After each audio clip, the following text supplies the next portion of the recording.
Hello, how's it going, everybody? This is me, CthulhuCrisis. I'm here with TBG, Hey there. and we are getting ready for round two of the Jet Out of Darkness tournament, which, of course, is a Lost Worlds tournament. Lost And Worlds Plus, oh, actually. Lost Worlds Plus, yeah, absolutely. um, I think this is going to be a lot of fun. And Yeah. we've even got a surprise today.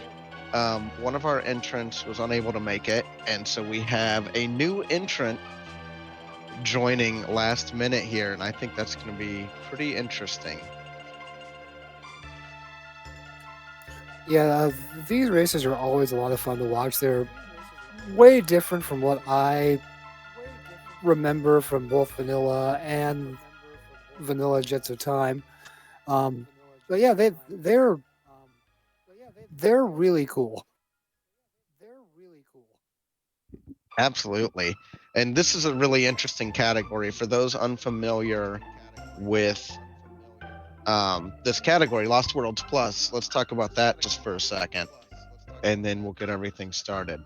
So Lost Worlds Plus, we're going to see all of them going through a normal Lost World seed, going for Zeal first, and then they will New Game Plus and go finish off Lavos. So with that in mind, let's go ahead and get things started here. And we have our racers today, Akuheish, the current world record holder of Lost Worlds Plus, against Kyuketsuki and Dipwood. And I know Kiyu just set a new PB that was a very good time last night, so I think this will be an exciting race. Admittedly, I haven't seen any of these guys race except for Dipwood, and Dipwood is he's pretty good. He's pretty good.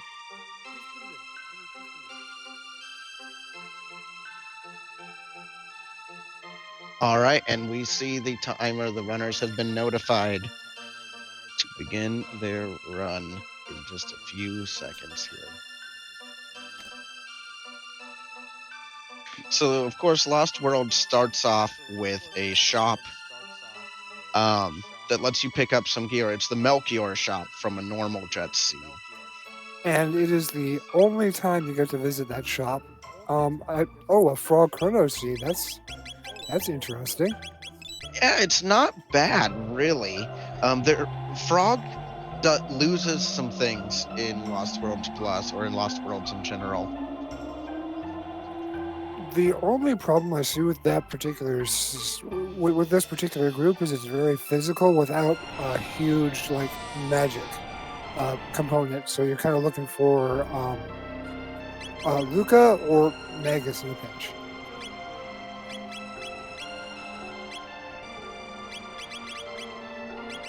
So, what I was going to say is, you lose some things with Frog since you can't get all of his special accessories and gear in the run, but he gains the benefit of in a run where you get no speed tabs. Like you might get 3, you're guaranteed 3 if you go for them. But on the same hand, Frog has an incredible speed stat compared to some of the other characters. And so since you don't have those speed tabs, Frog's speed can actually come in handy pretty well. Uh, I mean, you do make a good point there. The only problem is though, like you said, you lose something. Like you're probably not going to find the Grand Leon or the hero medal, and those are really kind of what would make Frog in a standard seed. And I see that Q reset.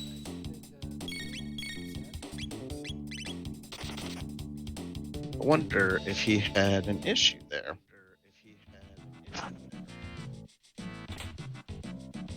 But so we're gonna see pretty standard starts from these guys.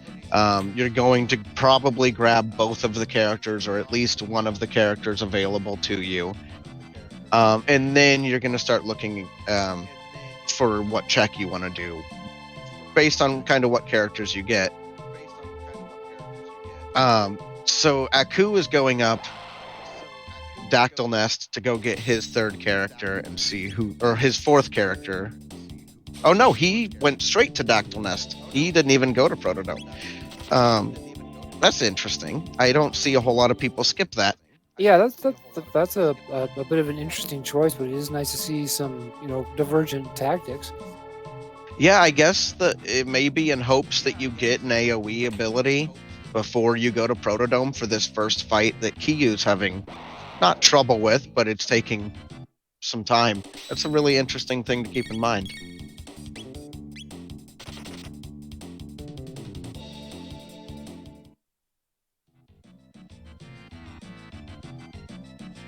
Let's see who we have in both of these character slots.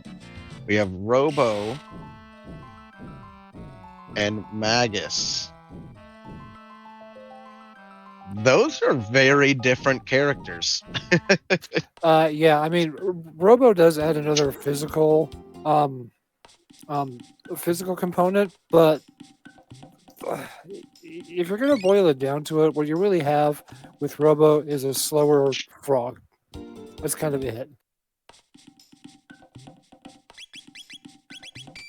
Yeah, in some ways. I mean, he has a lot better physical attack than Frog, and Shock can come in handy in some of those bosses where they expect you to have lightning. I quite like Robo, but he is very slow. And again, slowness really hurts in Lost Worlds or in Lost Worlds Plus. Yeah, I mean, again, you make a good point, but we already have Chrono, so we already have our lightning component. That's true. If I were running this, I would probably keep Magus handy just so we have some decent magic power. So one other thing to keep in mind is which final boss you're going to have to fight at a lower level. You're fighting Zeal, which means you need access to some good AoEs to get past mutants and things. But you also are going to need good single target damage to get through Zeal quickly. And sometimes that can affect your choices. I've seen runners, like, I think in our last tournament, I think Proccy may have changed his third character out after the first final boss. Like, as soon as New Game Plus happened, he switched his third.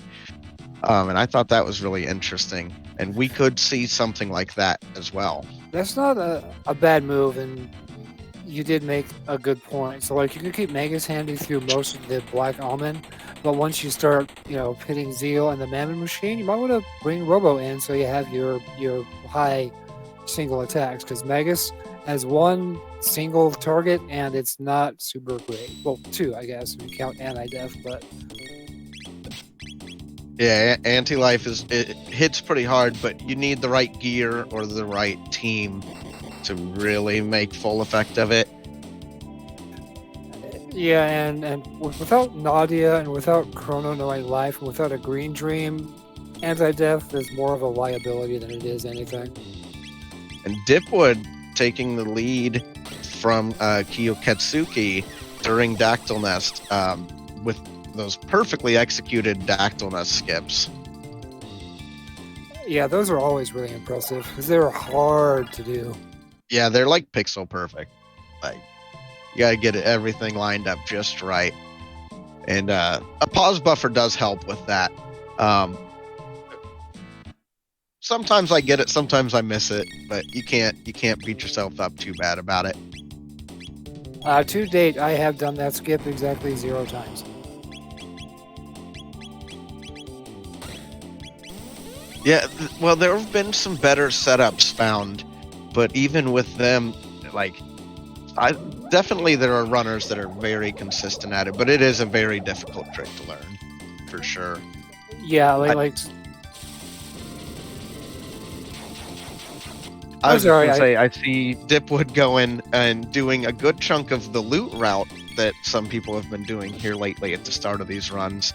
And so he's gotten a whole bunch of loot from all those areas. And that's one of those things where Chrono Sanity knowledge can definitely help you out at the start of a run. Well, both Chrono Sanity and just vanilla Chrono Trigger knowledge. So that's where I excel, where older players excel, where newer players, where you kind of have to learn it. There's a learning curve. Yeah, absolutely.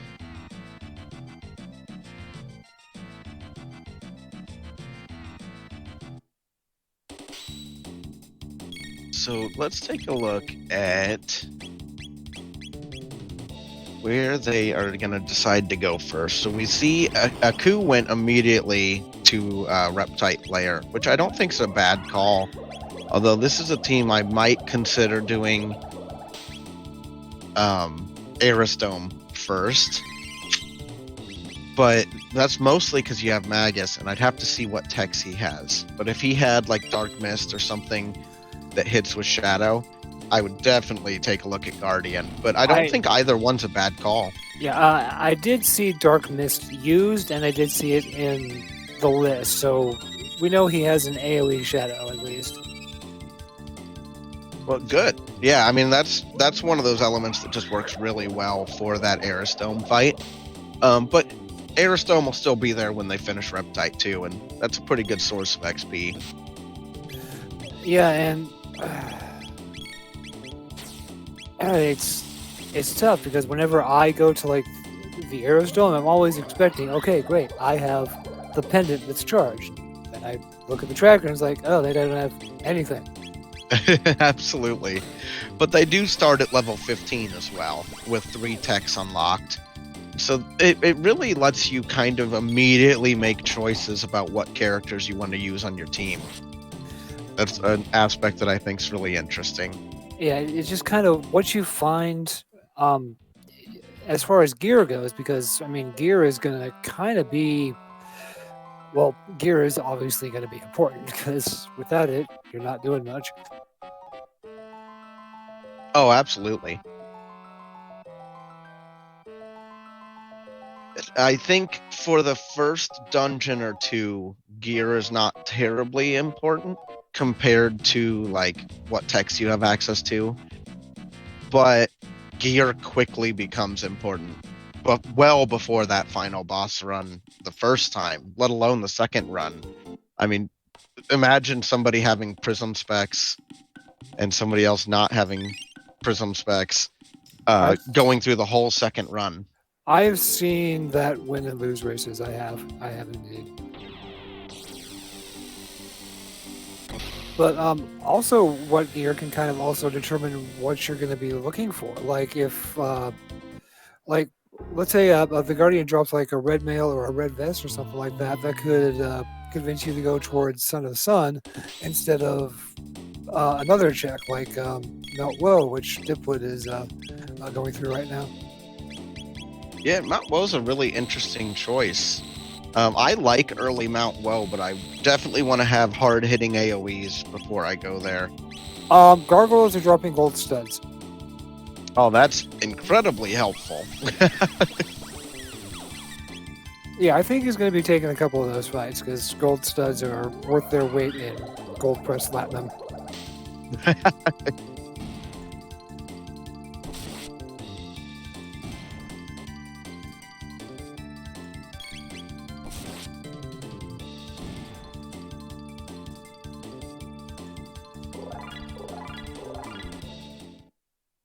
And Guardian went down. I didn't see what he dropped, though.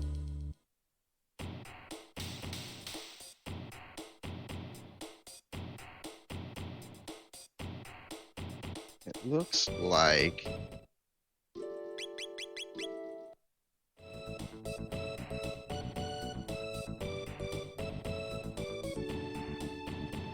Yeah, so it looks like Reptite Lair had the clone, which is a great start to a Lost Worlds Plus run. Yeah, that's one of the pieces that you need to get into Zeal. Or the Black Almond, even. I'm really interested to see what Aristome and Mount Woe have, because those are very different checks to take. Yeah, but Mount Woe is typically pretty stacked with both good equipment and a lot of chests and some decent XP. So and amazing tech points. This early, you're getting tech doubling on every 1 or 2 encounters. If you go there this early, if your team can get through like the rubbles and stuff, if you choose to fight them, or even these gargoyle encounters, but the rubbles especially, you'll get double tech points like every other rubble. Yeah, and that's super important with needing with needing text, because I mean, man, I'm going to slow down and make sure that my brain and my mouth catch up. So give me a minute. Well, let's give TBG some credit. He did step in last minute to do commentary with us today. And so I appreciate you taking the time. And now we get to find out what Doan, our friend Doan, has for us. Okay, I think everything's working. Basically, what I was trying to make is that your texts are going to make or break your run. So having more of them does give you more options, and helps you not die. Like we just got lightning 2 for dipwood, so that's super important. Prism helm from on Mount Woe. That's also super good.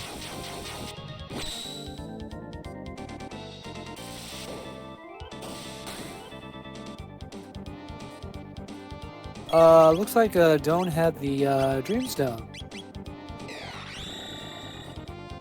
Yeah, not what you want to find necessarily, but he also got some loot and gold in there. And now he knows where the Dreamstone is for the second run. Yeah, that's the big thing about the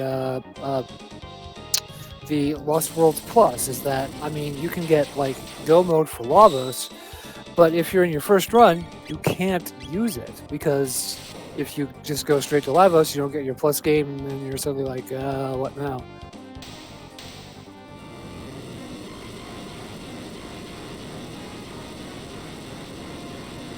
Yeah, I definitely think this run, there's a lot of different categories that have really interesting decisions. And I think each of them kind of have decisions of their own. There's some things you're going to run into in Lost Worlds Plus that would not be a concern in a normal seed, and vice versa. And so that's why I always recommend people try different categories, because it can definitely teach you a lot of different aspects of the game. Speaking of aspects of the game, that rat, I hate that rat so much.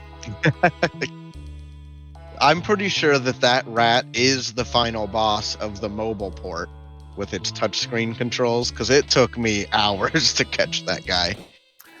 I'm an SNES guy, and I still have trouble catching that thing. I've definitely gotten better at it through Lost Worlds and Lost Worlds Plus. I've been playing the game since '94, and I still suck at it. There's Kyuketsuki heading for some grinding and hoping for a well-placed tunnel. That is not going to be the one he wants. As Dipwood continues up Mount Woe, and frankly, if depending what techs he has on Robo, this should be a pretty easy fight, and that he's getting all those gold studs for these high damage attacks he's going to have access to later. I really like this team he's going with. And it looks like all of them are going with it. Yeah, because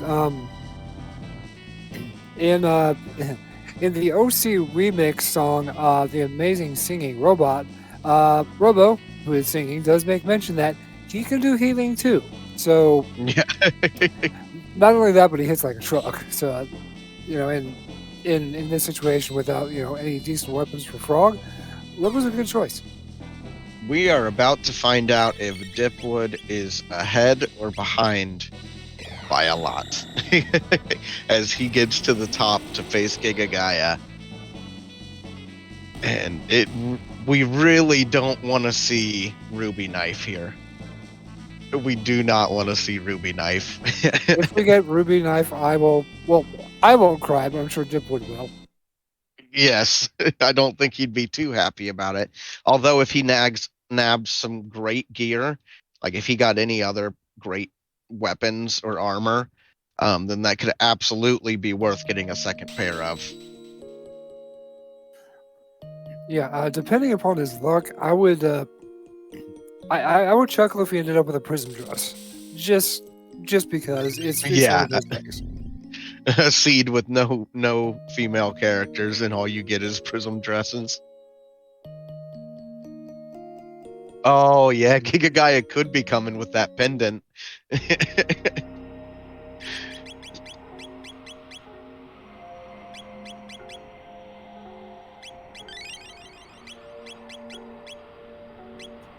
Yeah, the thing with Giga Guy that I always struggle with is those hands. With both of those hands, you are in deep trouble. Hold on. Am I mistaken, or does Dipwood's Chrono have the swallow? I think you're correct. And he's doing some great damage with Confused for how low level he is. Not only that, but in this sort of setting, I would take the swallow over the rainbow because it gives like a +3 speed.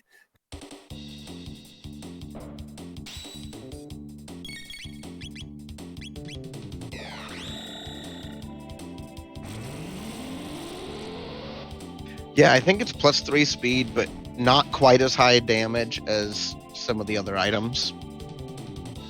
Like the rainbow, I think, is the only weapon of Chronos that will do more damage, unless I'm mistaken.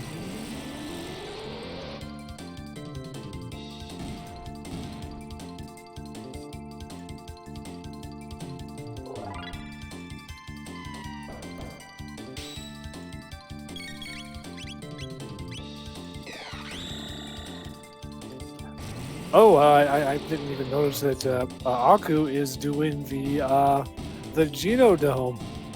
Yeah, he's starting off Genodome. Some people have been playing around with Genodome a little bit earlier. As a third check, I think it's a pretty good option for him. Personally, I prefer to save Genodome for never, because to me, that's where I'm at. Yeah, I'd rather do Mount Woe, and so I typically choose Mount Woe over it. Yeah, like in a game like this, I would go 1,680 before I went Genodome. Sometimes in Lost Worlds Plus you have to go Genodome, but in those races I'm typically behind because I choose to do it much later.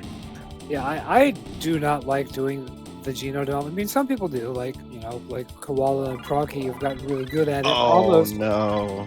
It's the pendant. Oh, it is weak sauce. At least he didn't get a prism dress, I think. I didn't see what he got. And akuheish is going full on in to complete Genodome, so that could get him ahead. And QK is fighting Nisbel.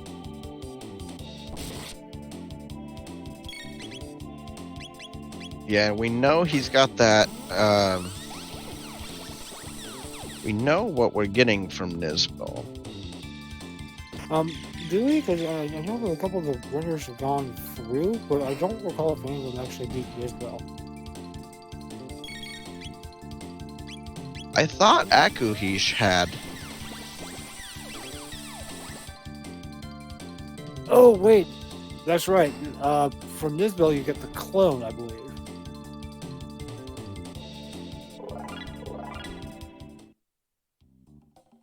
Yes. Yes, I just double checked. Yes, that is the case. And so we need to find the other half of that go mode. And we know it's not on Woe. And we know it's not in Reptite. Is it Geno? Could be or is it Son of Sun? It's kind of, flip the coin. I mean, they could find something in Genodome that would point them towards, like, Son of Sun, like Red Mail, Red Vest, Ruby, whatever. Yeah.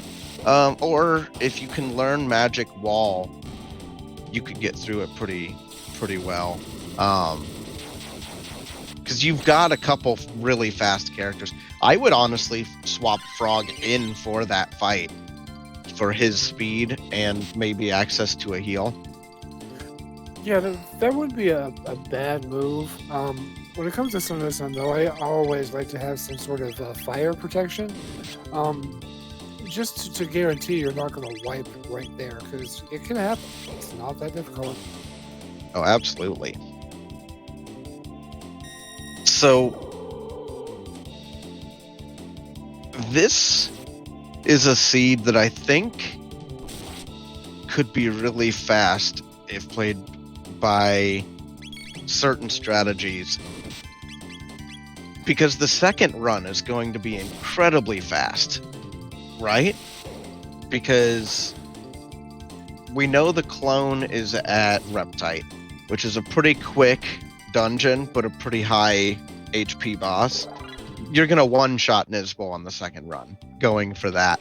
So, depending where the other half of that go mode is, if it's at Son of Sun and Reptite together would be two really short dungeons for the second half. Yeah, and knowing where at least the Dreamstone is, and knowing where the pendant is, we see skateboarding Robo on Kyu's screen. Yeah, I'm a little curious as to why you would go to Zeal, except for maybe to get some like awesome gear. Speed tabs. Rock. We are here for speed tabs. That makes perfect sense. In a run where there's only 3 guaranteed speed tabs, you come up to Zeal and you usually grab one. Or 2. Yeah. Because I think you get one after this new fight, right? Yeah. You get a tab. I forget what kind of a tab it is, and then the other one is a rock. I'm not sure if he's going to go for that, because memory serves you would need at least Luca to have any sort of decent triple tech with Magus. So the main reason they're going here is for the tab, but also there's some tech point gains, and I forget what the other reason. Oh, you come up here, there's a shop in Hasa that you never need in race flags. But if you haven't found all of the crucial medicine you need for your run, all your consumables and everything that you need for this run, you'll come up here and go to this shop as well. Yeah, it's a magic and a speed tab from the new. Yeah, not to mention that new shop can sell some really wicked stuff. Like I've seen it selling prism dresses at one point.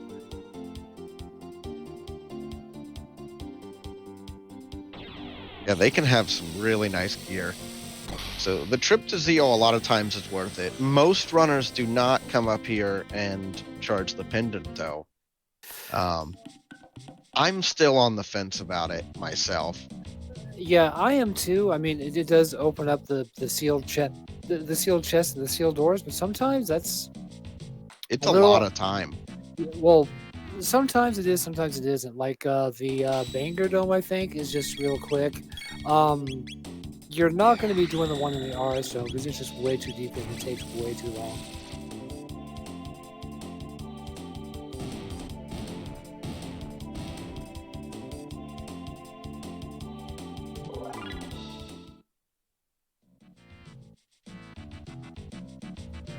So now Aku doing some grinding here. Grinding or waiting for the optimal drill pattern. I mean, if you don't get the optimal drill pattern, you find them, you reset it, and there you go. Oh wow, new shop selling the rainbow. Oh no. Do you upgrade to a rainbow from a swallow? That speed can be handy. Yeah, it's kind of, well, Proccy said it best, I think, when he said Rainbow has the torque, but the Swallow has the horsepower. So it's kind of one or the other. I would prioritize the speed over the power. Yeah, I think I would too, or I would at least hang on to it for certain moments, like right before entering the Black Omen when you need that pretty high speed stat. Just do that to make sure that I'm going to be fast enough. Or a few other fights where you just really need that speed, especially Son of Sun if we end up seeing that. Yeah. I mean, I know that. My train of thought just derailed. Give me a second. Well, there's just so much to take in on everything on these races.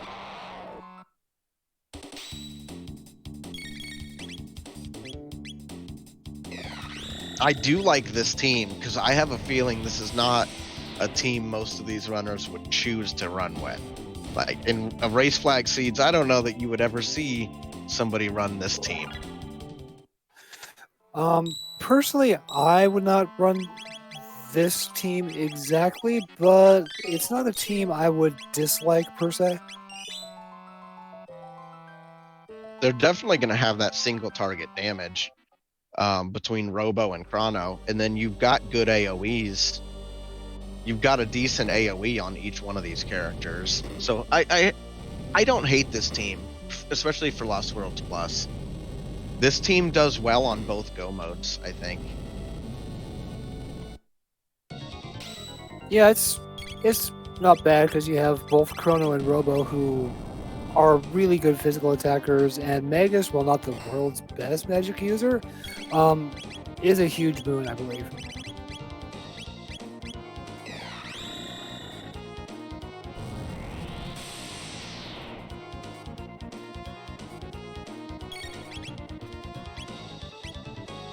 And Dipwood finding his Dreamstone, and he is not having a good day right now. He has found 2 of the 3 items that you don't necessarily want to find.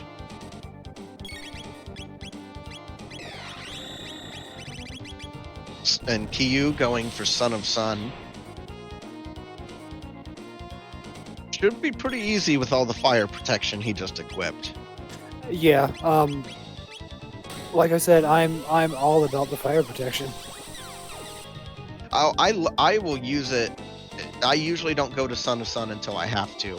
Son of Sun is typically my 4th choice unless I find elemental protection before then. Then I'll do it earlier because it's very quick as long as your characters have speed. Yeah, that's the trick though, is making sure that your characters have speed, because if they don't, again, you're gonna get eaten alive. Or if you just have bad luck finding the initial one here like Kyu has. It's always the last one you check. Well, yeah, I mean, why would you keep doing checks after you have everything?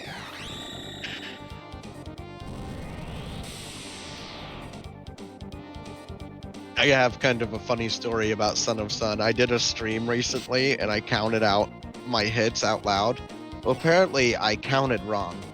And so at the very end, I thought I attacked the core by accident on what I thought was my 10th hit.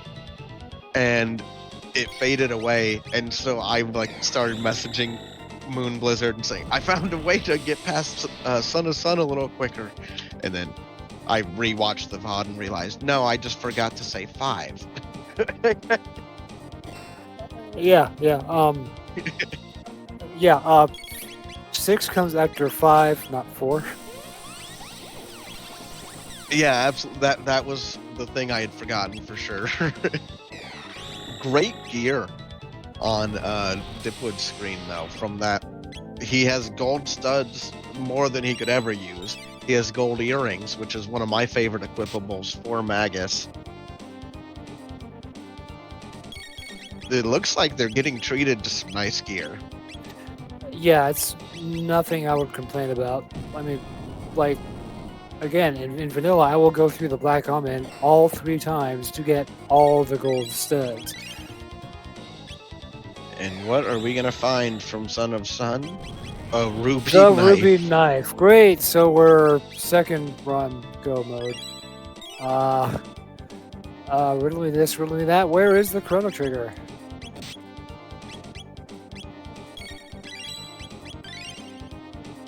Did we ever clear the Genodome? I don't think so. I think he just went in, cleaned up some robots, and then he scampered back out. So logic then dictates that Mother Brain would have the Chrono Trigger. Yeah. Yeah, I think you're absolutely right. And I do have to say that Mother Brain really cleaned up after Super Metroid. She looks absolutely fabulous. Yeah, the Cyclops look is not for her.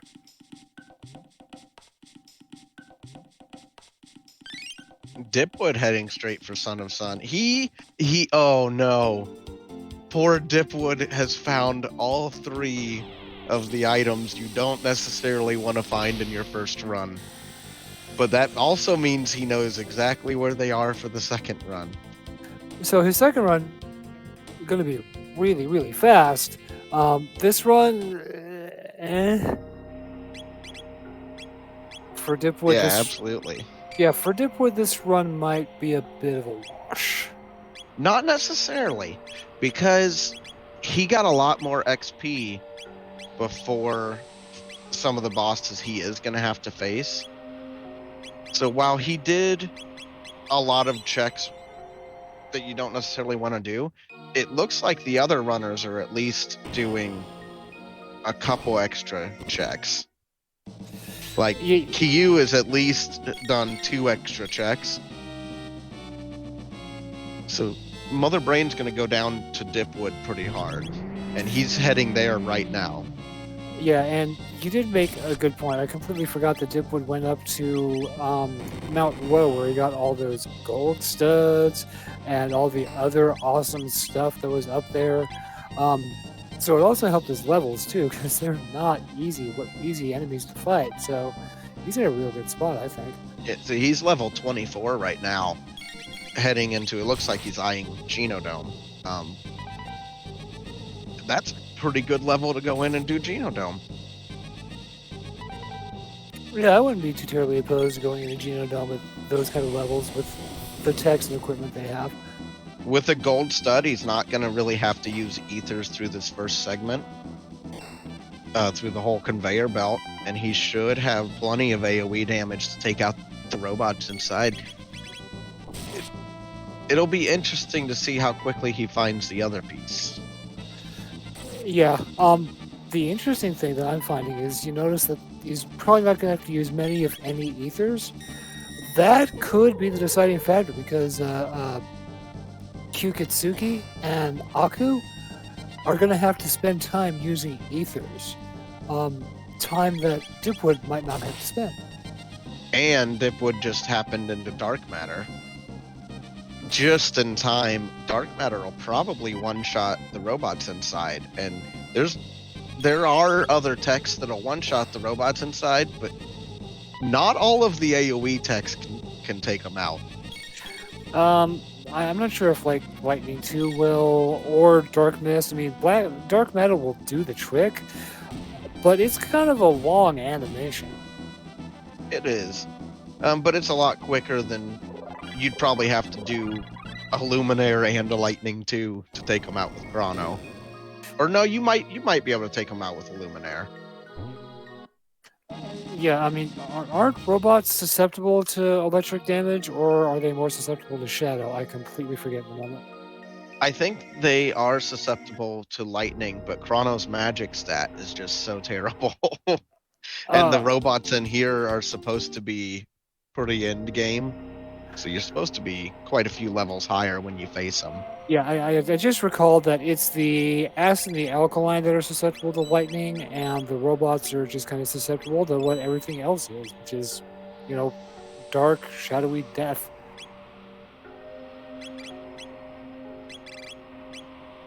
You grabbing up his first doll in Genodome.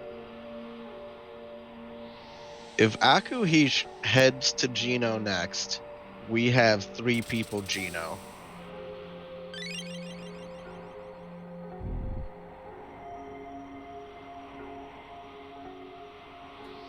This is going to be kind of interesting because we know that Dipwood went to Genodome just to clean it up a little bit, so his is already cleaned up. Kyuketsuki, I said that right? He still has to mop up the enemies, so he's going to be basically spending time on that. Yeah. I think you meant Akuheish has already cleared out quite a few of the enemies, which is nice. Dipwood is going to have potentially more damage and less ethers. Yeah, I thought that it was Dipwood who went to the Genodome, not Aku. So everything I said about Dipwood in that last tirade, replace that with Aku. Oh no, you're fine. I knew exactly what you meant. I'm sure everyone else did too.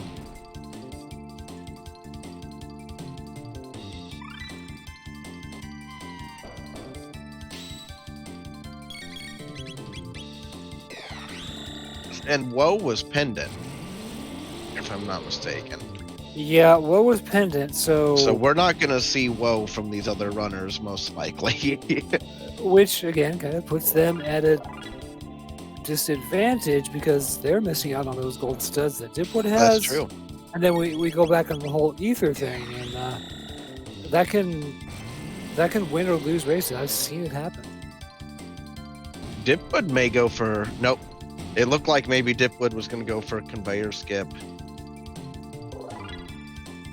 And I think he electrified before he went for it, but he just gave it the one shot and moved on.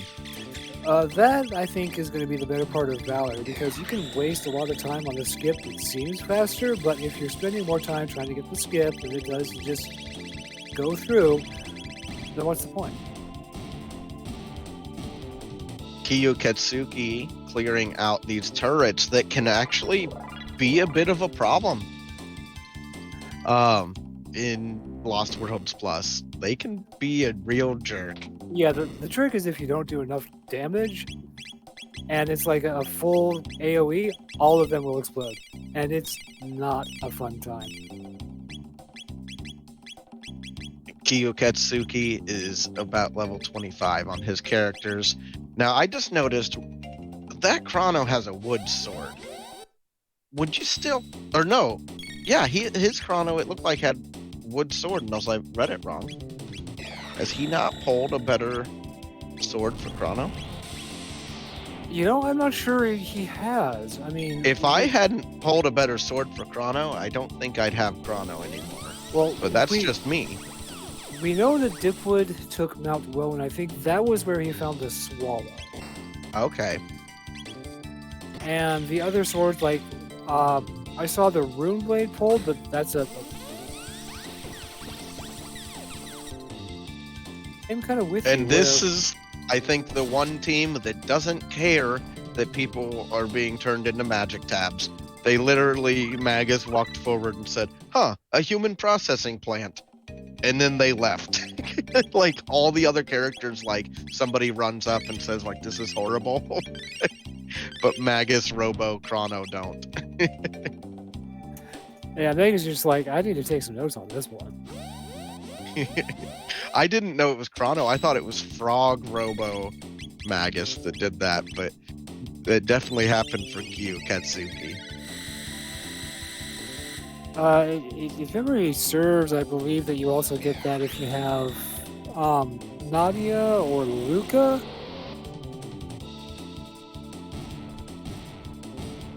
Yeah, I think Ayla, Luca, they'll all complain about it. I know Marl does, for sure.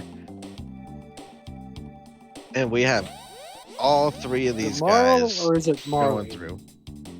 I've always said Marl. We know that the Final Fantasy VII remake makes it Marl, and me and Koala have a theory that could be the very same Princess Nadia from Chrono Trigger.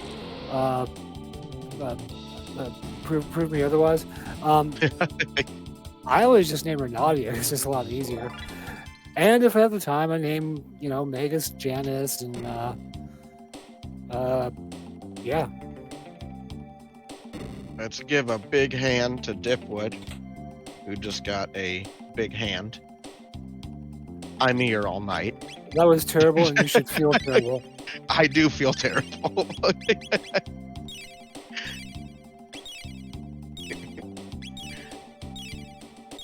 Everyone's getting through Genodome pretty quickly. I gotta say, Dipwood's robot, like where you have to like make that robot follow you just right, was like perfect. Which is obviously hacking because that robot never follows you properly. No, that robot's got a virus for sure. I mean, we call him Bumperbot for a reason. Dipwood going down and grabbing some extra loot, just the one piece. I probably would have grabbed that one too. I mean, I've seen some really awesome stuff in that chest this time around. The Kaiser arm, not worth it. Aku continuing his journey through, and they're gonna leave. So it's not. You can't just look at this dungeon obviously to see who's ahead, because Dipwood doesn't have the clone, whereas it appears Aku and Kyu both have the clone. So at the end of this dungeon, Dipwood still has to go find that. Depending how many checks it takes to find them, he could be pretty far behind. Will that extra gear make up enough time in the second run? One can And hope. it definitely could.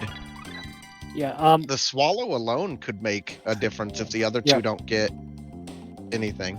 The swallow. I think Dipwood. I think the only thing he hasn't checked would be the reptite layers. That's all he has left. As an aside, I saw the Chrono Loon that on Dipwood's Chrono learned Luminaire at the same time that Robo learned Supervolt or Megavolt. So yeah, Mount Woe is a huge source of tech points. Like, I'm a big fan of like Woe second or Woe third, depending on my team. It's just so much XP, but some teams can do it first, and those teams are insane. yeah, my very first Lost World seed, I checked Proto and then I went Mount Woe, and that worked out pretty well for me. Until I crashed the game for like the third time. Oh, we got a stuck robot. He's gonna have to reboot that room. Oh no, he got it out. Let this be a lesson to you. Never program your robots with Windows. Always use a Linux flavor. I'm a little surprised he was able to get that out. I would have left the room. So he just saved himself a ton of time. Yep. Mother Brain does in fact have the Chrono Trigger. So Dipwood is now, looks like he's trying to think of where to go now. And look at that, Dipwood finishing up first. Since we talked about the little advantages he had from the ethers and from dark matter, and just went really well for him. I noticed he's going shopping, and I hate to be the person to ask, but do you think that he realizes he doesn't have the clone yet? I think he probably does. He's probably looking for Red Elemental Man. Because I don't think he's done Son of Sun or Reptite yet. Yeah, those are the two things he has left. I'm considering what he's doing. Oh no. He doesn't realize he doesn't have the clone. Oh no.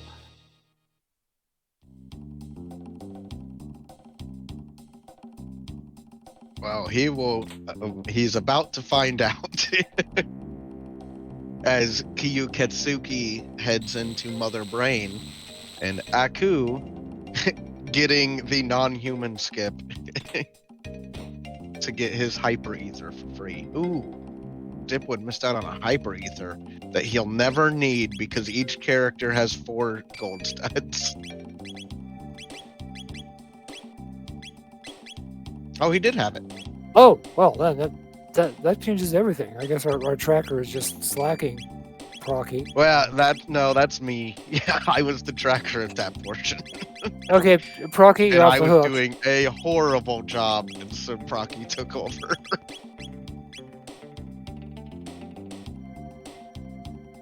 I've only done 2-person races as commentary and tracker, and 3 is a lot. Yeah, so I mean, like, props to you for, attempting to do everything. Yeah, it would have been bad. I appreciate all the volunteers today, and hopefully we can get some volunteers next week as well for the finals of this tournament. So we haven't talked much about the tournament in general. Do you know who won the first round? TPG? I don't. No, Our very own Procky.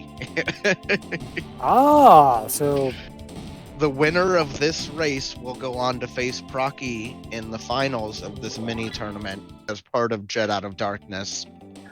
so it's just like straight up single eliminations, isn't it? Yep, we did 2 3-man races, and the winner of each moved on to the finals. Okay, that makes sense. Yeah, and we've had a lot of fun so far. Yeah, I always like watching these, and I always love commentating because it gives me kind of a different perspective on the game. Dipwood also using the old school strat of stopping in the middle of those. There's another skip that's pretty consistent, where you can just run straight, like to the right and up just right, and you can just run right through them while they're moving. But the old school setup is really nice if you can get it. I was never able to get the old one. Now, some of these skips are kind of difficult, and I mean sometimes it's just better to bite the bullet and just take the fight or run from the fight. Just whatever it is you need to do. This seed is like loaded with Kaiser arms. Yeah, it really is.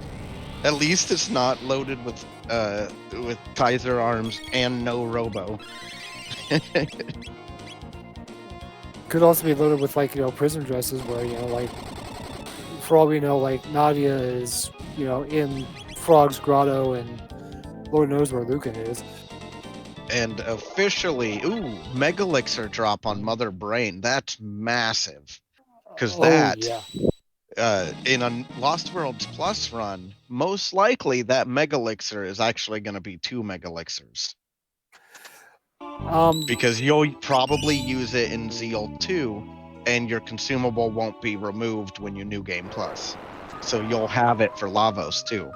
Yeah, I always keep that 1 Megalixir for after Mother Brain uses her Halation and MP Buster. Then you pop the Megalixir and it's go time.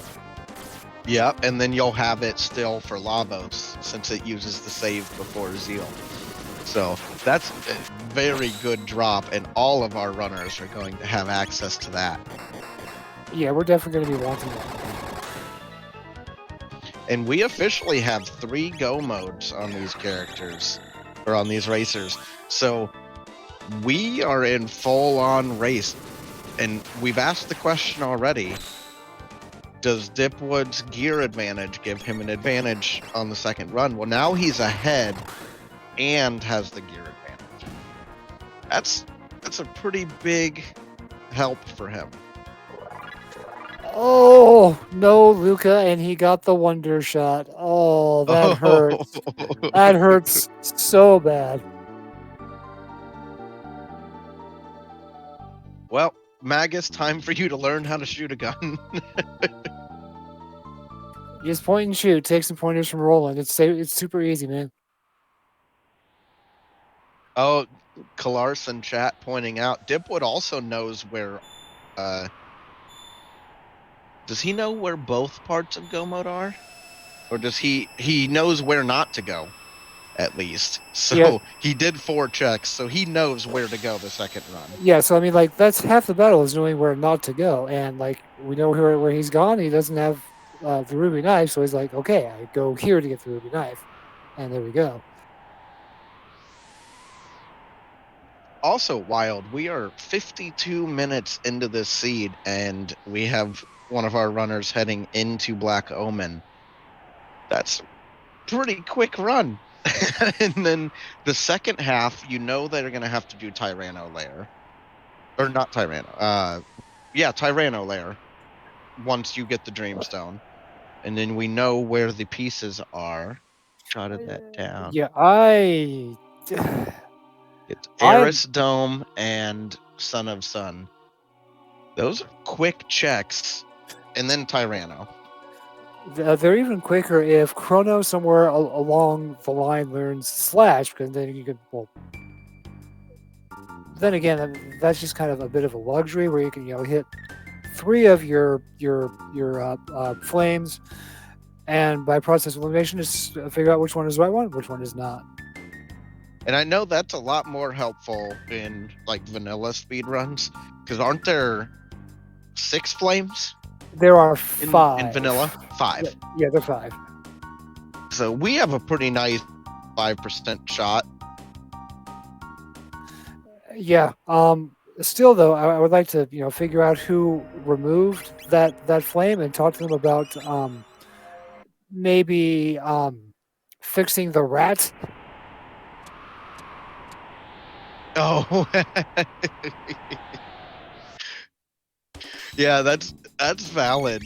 But I think catching the rat is so short, and it's one of the things a lot of players remember from this game. Catching the rat is a freaking rite of passage. I think it's got to be in there.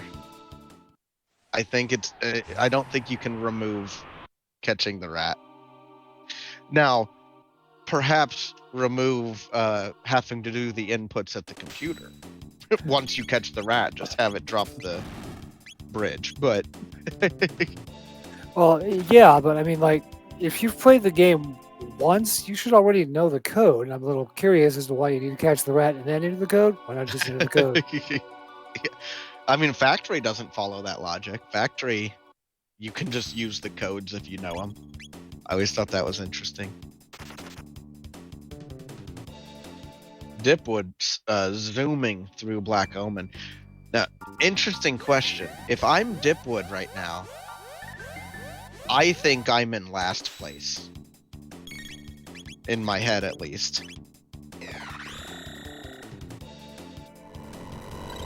Because if I did Woe, and I got, like, if I got all the key items that Dipwood got, I would think that I was losing badly.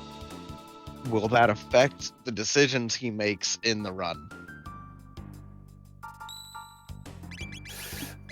Yeah, the whole being behind, being ahead thing, it can be a bit of a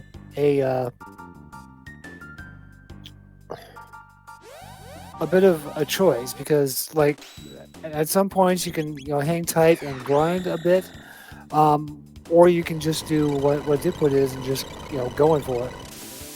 Yeah, I think he's comfortable with his team, and he's comfortable with his level. And I need to, or we know he's comfortable with his gear.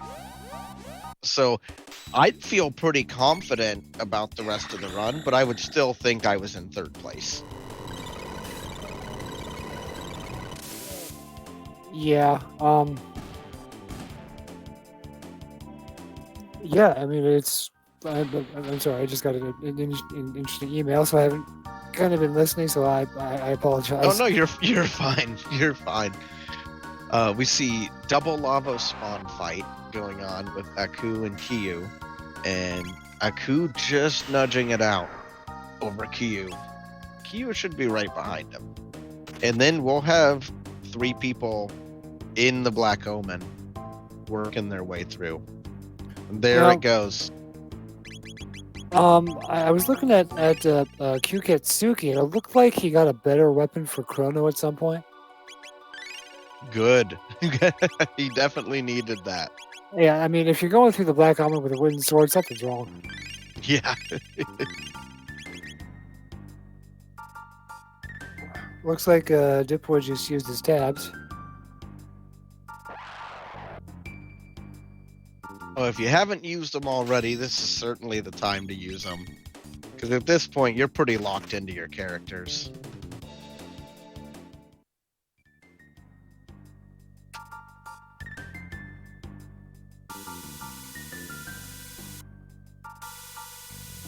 Dipwood is quickly working through these rooms. Let's see how the elevator treats him. Yeah, absolutely. Elevator can make or break a run, unfortunately.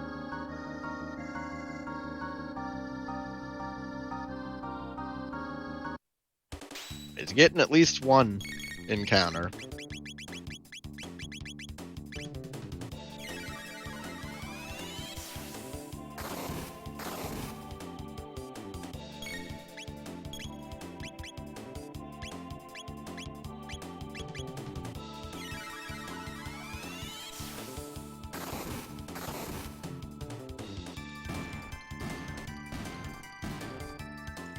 Aku grabbing the free Inertron heal before heading up, it looks like. But he's still hungry. Unfortunate.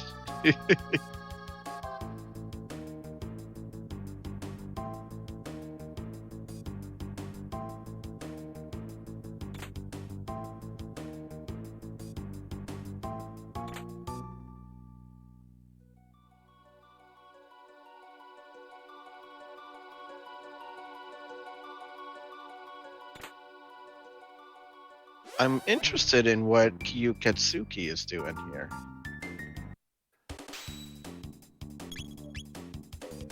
Yeah, I mean, this is Protodome, right? Yeah. So this is where you would normally go in and get your character. He must be maybe just a couple tech points short. It's only 8 tech points for that fight, though. Yeah, I mean, if you're going to be doing that... Oh, he's also going for the free Inertron. That is a dangerous Inertron, but he did save before he went in. But he's still hungry. Unfortunate. That one doesn't work right either.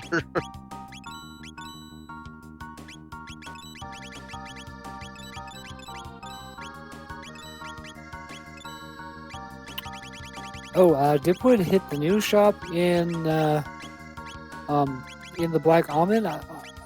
They're selling Mega Elixirs and Terra Arms. I sincerely... I hope he picked up a Terra Arm.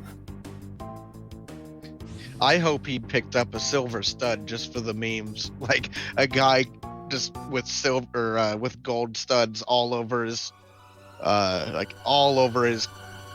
suit.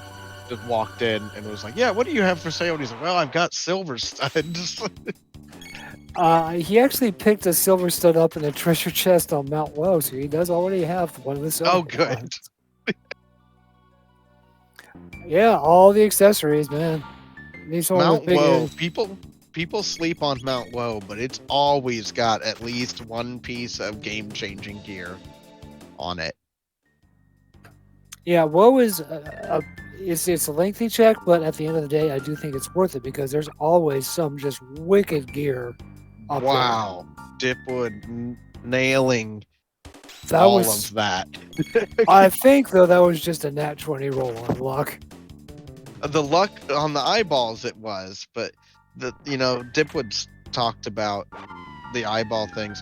It costs 10 seconds or less, depending on your character's speed, to get into this encounter and run away. Is it worth sitting and waiting 6 seconds? Yes. But if it doesn't come up in like a few seconds, a lot of times I'll just run for it, because a lot of times you wait for it and then you still get the encounter. Now, one thing that I always do, especially with the eyes, is I will take one fight just to see if they're dropping anything worth having. Oh, yeah. Yeah, so I mean, sometimes it works out, other times not so much. But it's that one fight, and one fight, it could make or break a run, but in the grand scheme of things, really not. Green Dream for Magus. Anti-life is go. That is going to make Elder Lava spawn at least a little safer, even though he may or may not choose to do it on Zeal. But it'll at least make Elder Lavos a little easier. One thing that I noticed about the logic, especially after like the 1.3, is that the Mammon Machine isn't exactly a pushover anymore. It's super dangerous. So I'm very outspoken about the Mammon Machine. I think it's a bit much right now. But I also think it affects the categories I play the most. Because you're typically here early in Lost Worlds, but you can get past it. Yeah, I mean, it's not super difficult, but like that storing energy attack happens like 1 or 2 turns earlier, and if you're not careful, that can wipe Oh you. yeah, oh absolutely. I've had that do like 600 damage, and I didn't even like aggravate it with spells. Yeah, I forget how Oh, go ahead. I forgot how I lived through that. I think it was one of my characters had like a red vest or something like that. But yeah, it will kill you dead. Yeah, it's mean. It will kill you until you die from it. Dipwood facing off against the Giga Mutant as the other two continue their trek through the Black Omen right behind him. They're not going quite as quickly as Dipwood is, but I get the feeling they're not feeling quite as behind as Dipwood might. Yeah, I think you're probably right. I think they may be more likely just a little bit to take some extra time to grind. Yeah, looks like Kyuketsuki is actually going to be doing the boss orb and the sidekicks. So, I mean, he's got great attack power on these characters. Yeah, we'll see what they drop.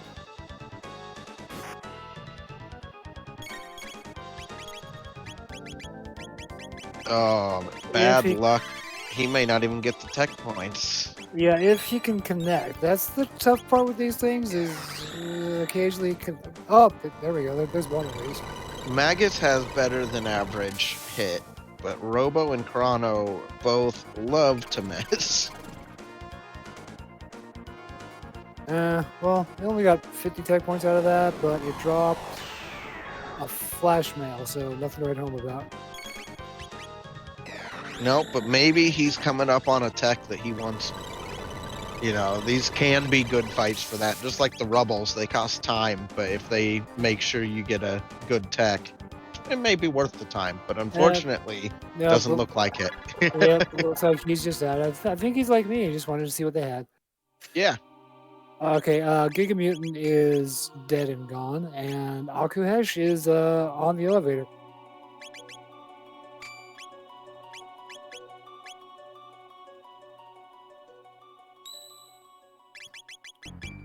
Snakes on an elevator, you know, late snakes on an airplane. Anyone?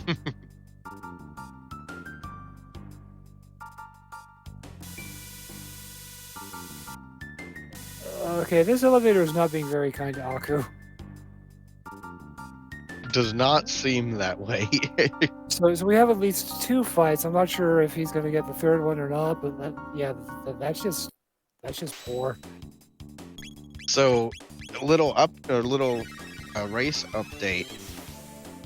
Right before the run today, or right before the race today, Dipwood donated towards Jet Out of Darkness with the incentive of the raffle to race Moon Blizzard. So right now there's a raffle. Anybody that donates $10 or more can go into this raffle. And you can win a chance to race Moon Blizzard in Race Flags, which he's last tournament champion. Incredibly good. And Dipwood has bought his ticket. He wants that race to happen. Let me talk to Koala real quick. There's also one to race Procky in I don't remember if it was Lost Worlds or Lost Worlds Plus, but let me double check. Lost Worlds. And so you can get your raffle ticket to race Procky at Lost Worlds too. And he is very good at Lost Worlds. He's the Lost Worlds world record holder, I think, if I'm not mistaken. I just need to get more into rolling. Like I said, I'm kind of married to my job, but if I ever find some extra time, I might get back into it and actually do a race instead of just, not racing. For lack of a better term.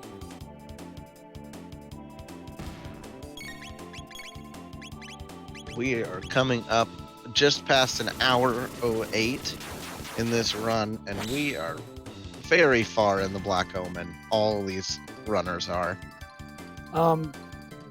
Now, correct me if I'm wrong, but can't you run from the dumpsters? You can, yes.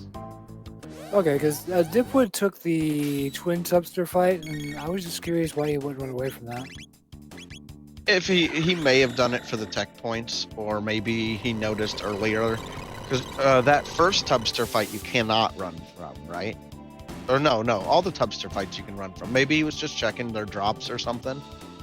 Another wonder shot pull from Kyuketsuki. Oh, feels bad. I got a prison dress for Dipwood. Oh man.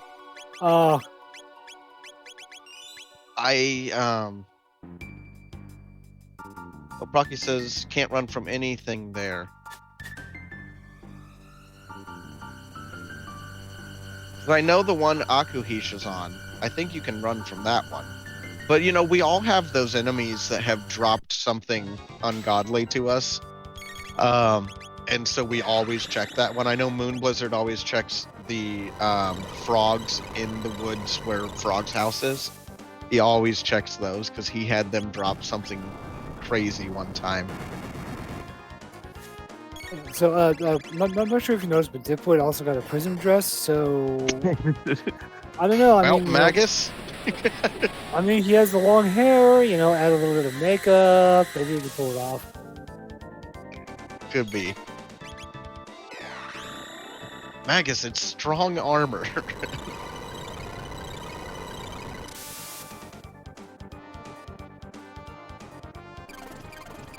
I know there's artwork, but I've always wondered how these things look. Like, is it like just an actual prisoner dress, or does it have a waist cincher that's prism, or what does it look like?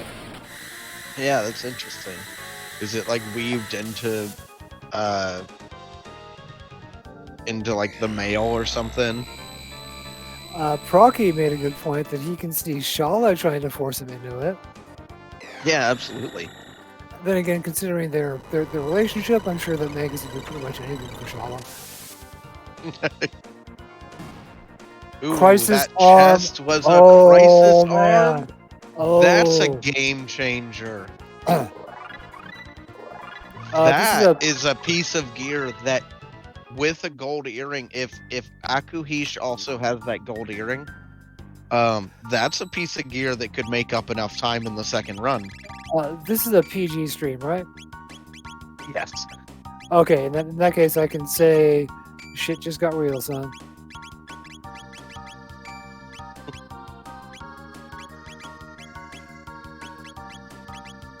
But yeah, that is a crazy drop. It can be a little hit and miss but if you have Robo, with some 9 HP, oh man. Oh yeah. I wish there was a way to add a toggle somehow to make Robo look like Atropos. Just whenever you want N-Jets, that would be amazing. That'd be kind of cool. I would play with Atropos all the time. She could go into girl power. It would be. I'm just saying. That would be kind of interesting. If you went into like similar to the Link to the Past randomizer, where you have different sprites for everyone. I saw one last night where we had Abigail. She that's neither here nor there, but it would be kind of interesting to get like alternate costumes for characters. So I know in general it's not doable because most characters or most sprites don't have animations for certain texts and things. But Atropos, I think, is a rare exception where because you battle her, she has animations to pull. But I may be mistaken on that, but I think I had heard that in Discord at some point. It would make sense because it's basically just a robo recolor, and I think that ribbon is actually just a sprite that's tacked onto Atropos. But it would be fun to have Nadia traipsing through 65,000 BC in her court gown. That would actually be pretty cool. Or Frog and Glenn have a Glenn skin. Oh, that would be outstanding.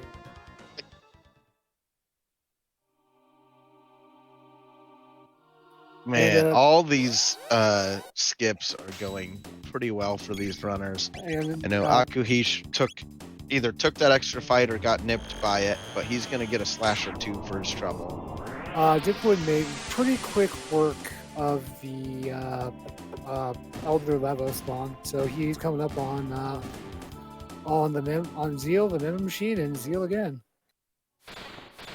Absolutely, and I mean we're at an hour 15. I think world records 105 or a 107, somewhere in that ballpark for standard Lost Worlds, which is just the first half of this run. And then the second half, like I said, it's going to go pretty quickly. And man, I'm just hoping to see how that Crisis Arm affects akuheish's strategies here. Gloom Cape out of the chest too. Don't we already have a Gloom Cape for Magus though? Yeah, I think so. Oh, we pulled a Shiva Edge at some point. And yeah. Oh, he does have the Crisis Arm equipped. Oh man. I mean, and Green Dream going on. I mean, Crisis Arm, with XX9 HP, Uzi Punch, And Dipwood has all of that set up, except I don't think we know he didn't pick up a Crisis Arm in that chest. I didn't see him get one. That's right, he didn't pick it up. He went through. He went right through, and it looked like wizardry at the time. But now, that's Zeal, an unfortunate item to miss out on. Zeal dropped a rainbow. Zeal 1 dropped a rainbow, so yes. You could menu glitch to equip it. Yeah, oh man, too bad you can't take it with you. Yeah, I don't think the rainbow does come over.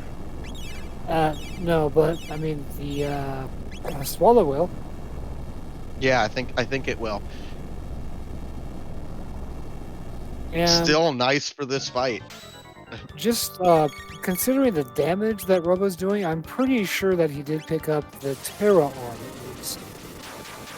Dipwood going for it against the Mammon Machine. He says, I don't respect this thing, and that's okay, but we will find out if it's okay. Oh, Angarel says Rainbow does survive New Game Plus, but we will find out for sure. I know Masamune and Grand Leon do not. Even before, like the old Masamune 2 would not.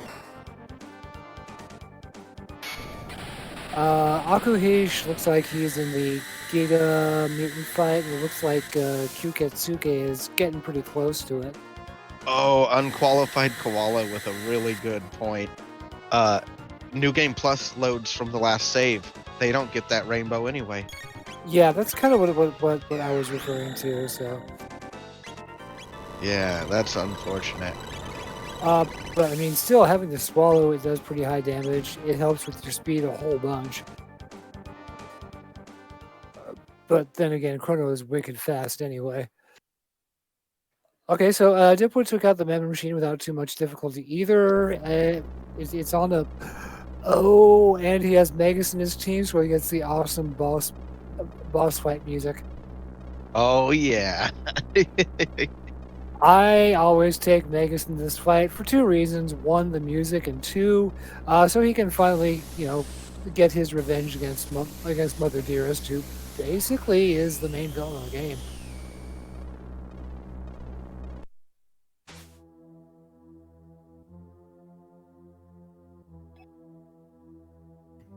Which kind of follows my whole Final Fantasy VII Sephiroth is not the main villain theory as well.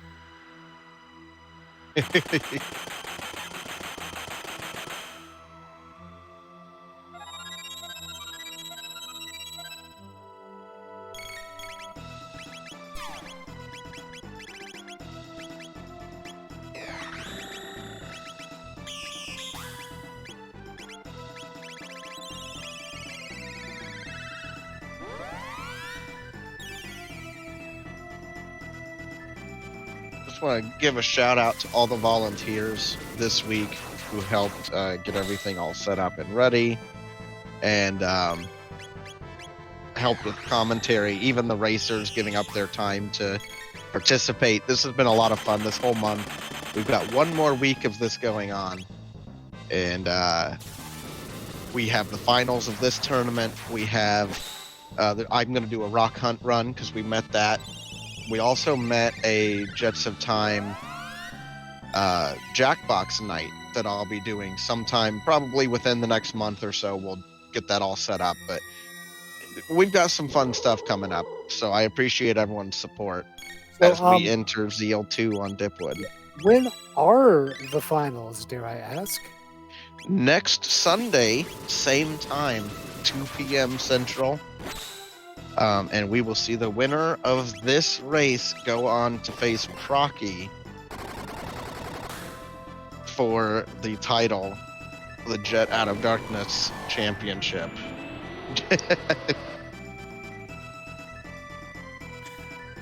Yeah, and as far as that goes, I mean, this one, it's still far too close to call. I mean, Dipwood has a fairly commanding lead, but the second run is the second run. We don't know what's going to happen.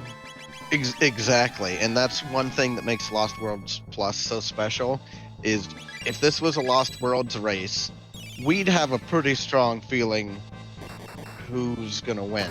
But there's so much time to make up that all it takes is making one different decision or getting one different piece of gear to make the difference in the second run. Chrono did something like 24, 20, a massive amount of damage with Confuse. Like 2,400, I think, would be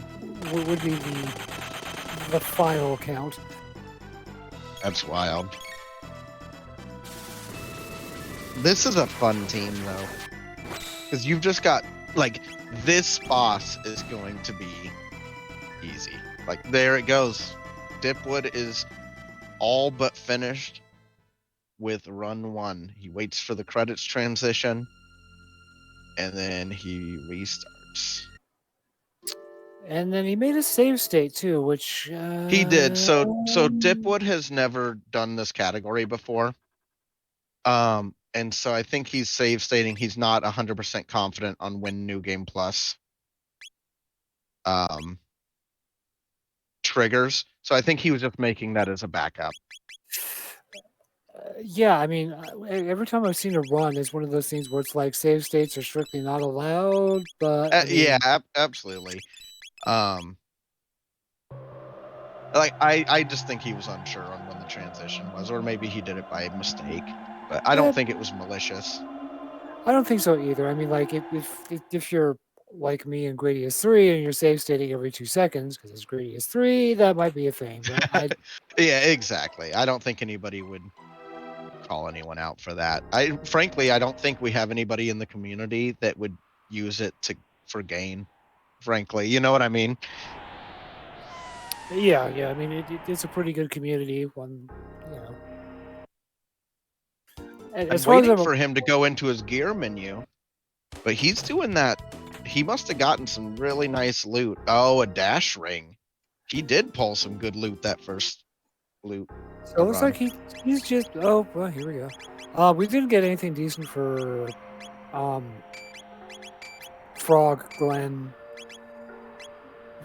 Look at him looking at his gear. Do I put on prism specs or? Prism specs or gold stud? And he's heading straight to pick up his third character. Do you think we will see anybody change their characters out? This could be interesting because to get Magus, he was Magus was up on the dactyl nest, right?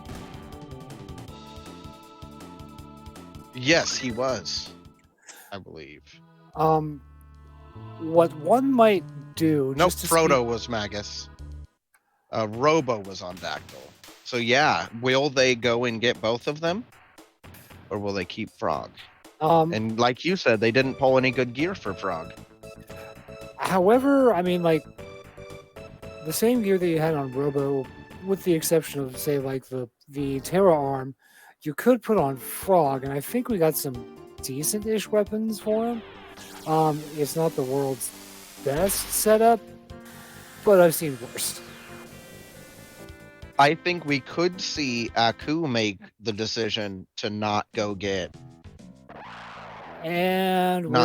Magus, maybe.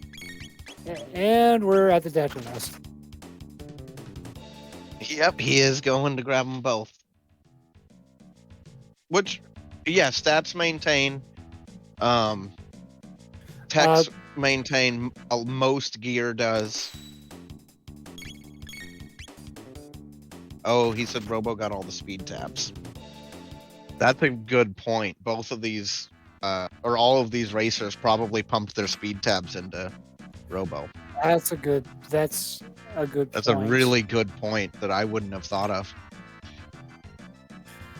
Yeah. And, although, if you're starting a run at level 30, are you that worried going into Lavos? Like, you're gonna get through it. Most of the time, anyway. Oh, I mean, to me, the second run seems a lot like just optimizing your execution, because we know everything, basically. It's just going through and doing it as quick as you can. It is interesting to note that Kyuketsuki and Akuheish do not know where they need to go. They don't know where one of the key items is, I believe. Oh, wait, no. Kyuketsuki did 4 checks. So he has to know. Well, as long as he remembers. Yeah, like akuheish and Kyuketsuki, they know where the Dreamstone and the Ruby Knife is, and that's really all you need. Oh, yeah. Because they've got them. Duh. Yeah, so, at this point, yeah, it's kind of up to execution. Yeah, absolutely. And we are seeing Dipwood kind of grow his lead a little bit each minute, you know what I mean? Because akuheish is still, like, he just finished off Elder Lavos spawn. He's got all of Zeal Gauntlet that he's behind right now, plus whatever Dipwood finishes before he gets there. Yeah, so, I did notice that Dipwood does in fact have the Terra arm, which is why Robo's hitting like a truck.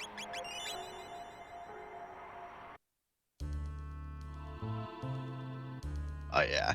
The one thing I think is always interesting about Lost Worlds Plus is Black Tyranno and Lavos are both bosses that can be really challenging in a normal seed, and usually are, but you get to kind of walk up to them at whatever level you are. Like, akuheish is going to be starting his run at level 36 on his characters, at least.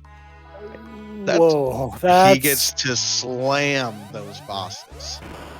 Not only that, but like 35 is about the level that I will grind to. in the Undersea Palace, which also has some of the best music in my opinion. Once you're 35, do you really need to do any sort of grinding? Really? No. We won't see any grinding because he's still got to go through the checks to get Dreamstone and Ruby Knife and Tyranno Lair. So, like, just from that, he probably doesn't even need that XP, or he certainly doesn't. But that's one of the things that makes Lost Worlds Plus so different is taking all of those stats into the second run. Like you said, optimizing your strategies. You know, animation time matters a lot more. Like, if you can kill a boss in one animation, it's going to be shorter than doing it in 2 or 3. So you really have to think about how much damage you need to do and make the right choices.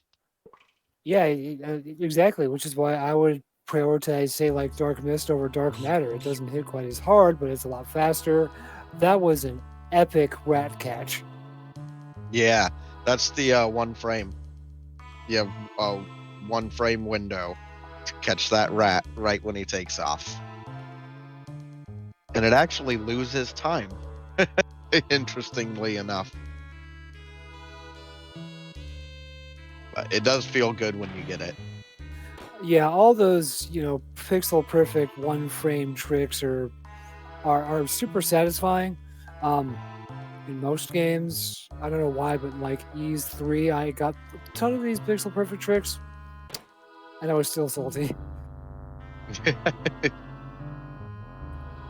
Mainly I because just think it's. Oh, go ahead. Mainly because that game is just like NES hard, but yeah, it's interesting to see these players actually manage to do it.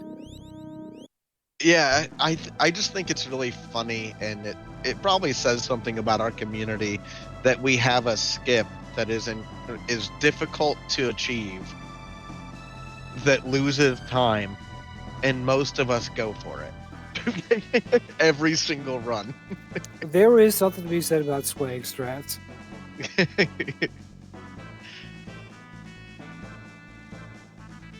Worst feeling is when you don't catch the rat at all. Like I said, I hate that rat.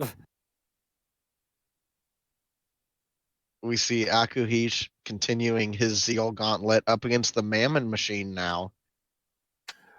Let's see how this goes down.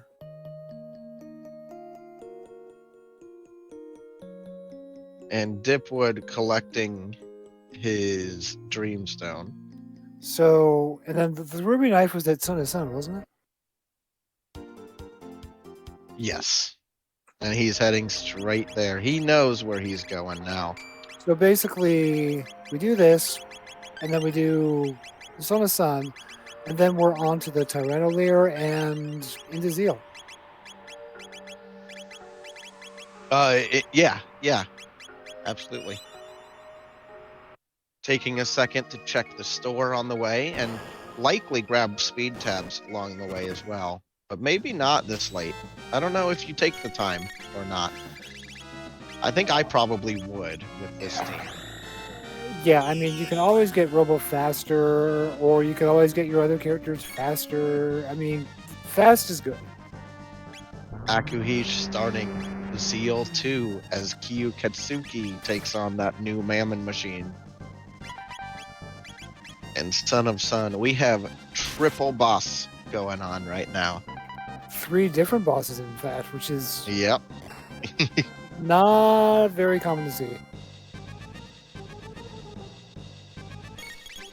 Looks like at some point we put the safe helm on Magus.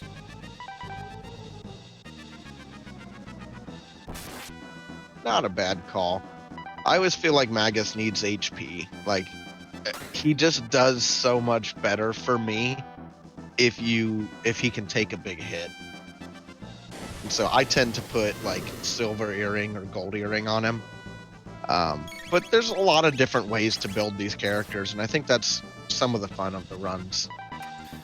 Yeah, it's really tough to say. As a runner, I do like to use Magus, but lately I've discovered the joy of a higher powered flare. Yeah, so I would take Luca over Magus, but I would take Magus over, say, like Frog or Nadia. Kyuketsuki heading into Zeal 2 as Dipwood finishes Son of Sun and Akuheish continues the fight. And there goes Son of Sun. So is that basically? We're about to be in go mode 2. Yeah. This is wow. I mean, wow. Anything could still happen. Like, I don't know, like Dipwood could, lose power or get hit by a meteor or something like that. But he has a fairly commanding lead. He does. He executed that Black Omen really, really well, and that gave him a real nice lead.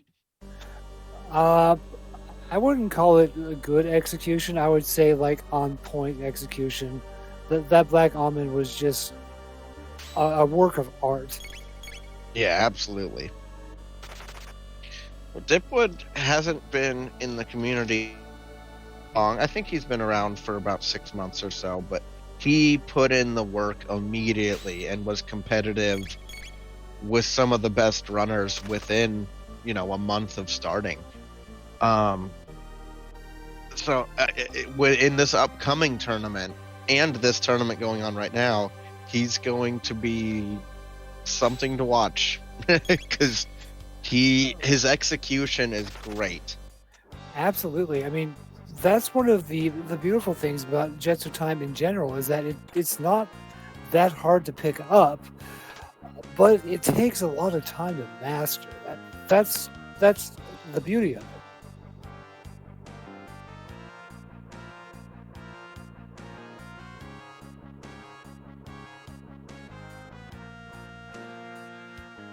Let's see how this Tornado layer goes for Dipwood.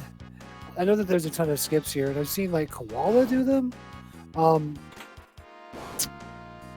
Dipwood's doing the loot grab strat made by Raster Cecil or Ansky that grabs all the chests in that room on his way through.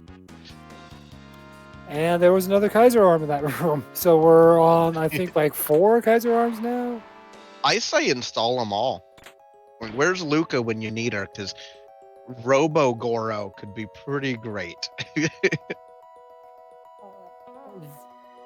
That could be interesting. He does miss that skip. That one does not seem to be consistent. I think that one you need to bear more towards the right side than to the left side, if memory serves. So typically you can line up on that left side, and then you have to put an A input on the same frame you hit the trigger of the door. But even when you do everything right, it doesn't quite feel consistent, even on the best runners. Yeah, it can be a little dicey sometimes. A lot of those skips you can never count on one thing happening. Sure. Okay, so Akuheish has just started his second run, and Kyuketsuki is basically there too.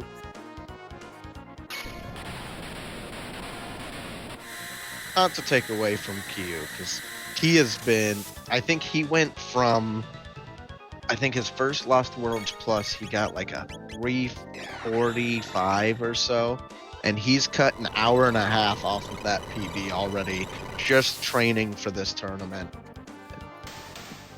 Yeah, so that's...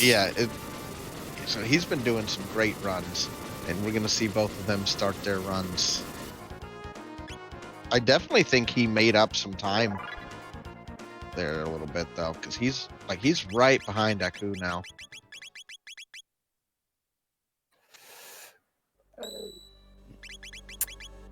Yeah, it's going to be...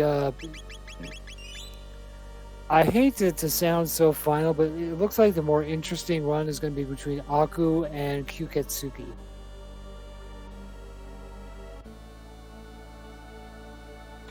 I mean, not to say anything bad about Dipwood. I mean, his runs are just going ridiculously well, but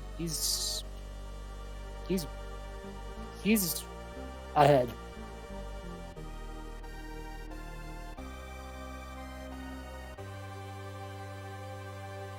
Wait a minute. Kyuketsuki managed. Oh, okay. Sorry. Yeah, someone in chat, I cannot pronounce that name. I'm sorry. I did make mention that apparently Chrono on Kyuketsuki's stream has a rainbow. I don't think he found another. There was a shop. Yeah, I think he bought it from the new shop in Zeal. Yeah. They were selling rainbows, so they must have picked it up there. Yeah, and that is Angerel, who has done a lot of work for the Jets community, and it's always a pleasure to have him around. Yeah, sorry. No, you're fine. No, it just me and pronunciation don't work too terribly well. Well, I think his name is often said incorrectly, and he's aware of that. But we see Tyranno Lair going down on Dipwood's screen. Well, not going down yet, but probably not too terribly far from it, because we're going to be seeing some hard-hitting techs going into this. Lapis was on Dactyl Nest. I didn't even catch that the first time. It's a crazy early drop. Yeah, it was in one of those corner chests on, I think. So, I'm going to have to watch the VOD, but akuheish there, he has a new setup for Dactyl Nest skip, and he just used it there on the one next to the apes. He just used it there. He told me yesterday that he was going to try to pull it off in the run. But he's got a new setup that he thinks is is pretty consistent, so we're going to have to get some more info from him on that later. Yeah, and akuheish and Kyuketsuki are almost right on top of each other, so that's going to be interesting to watch. Absolutely. And I know they're friends, and they do some casual runs together and some co-op runs and stuff together, so it's really cool to see them this neck and neck.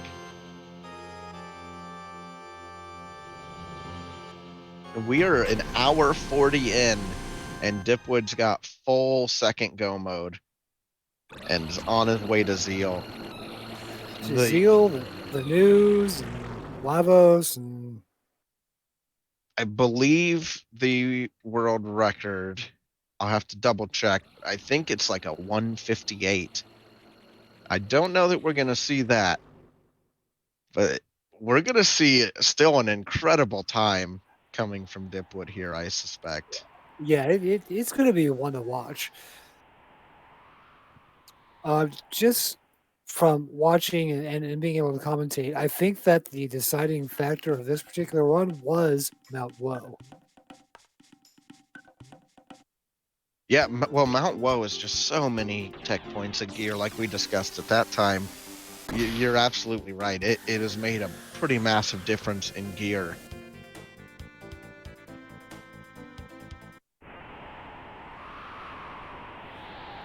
And now not having to splurge on like ethers or anything like that, we could possibly maybe see Dipwood pick up a rainbow, or he might keep running with the swallow. We'll have to see what happens. Not picking up a rainbow, I think. Yeah, he's just going for it.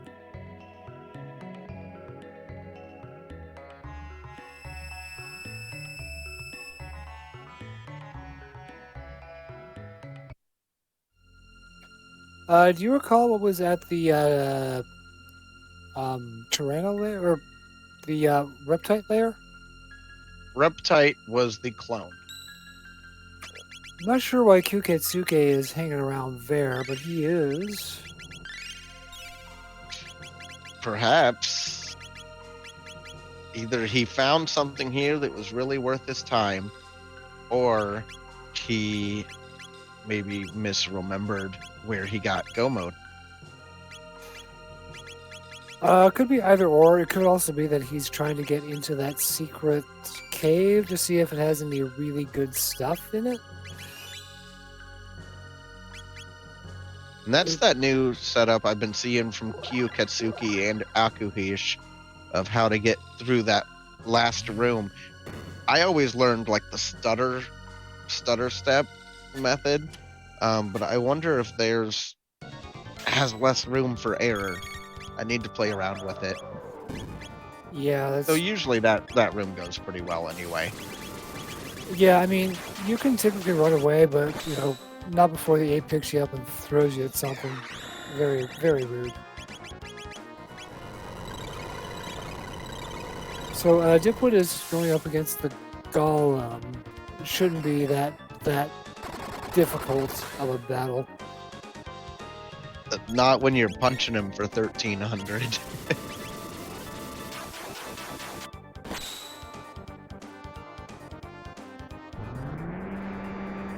Yeah, that went pretty quick.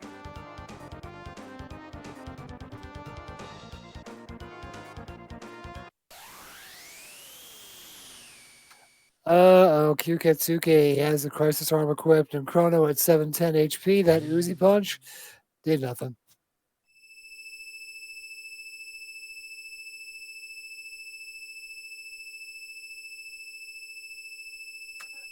And here we are at the Undersea Palace. Let's see how the execution goes on this one. I suspect it'll go pretty well. The big time things now are going to be elevator, because nobody's going to have frog with frog squash, I don't think. So elevator's going to be time, twin golems, and then obviously the Lavos Gauntlet. Yeah, and he doesn't have like Luca or Nadia, so you can't actually put them to sleep or confuse them or anything like that.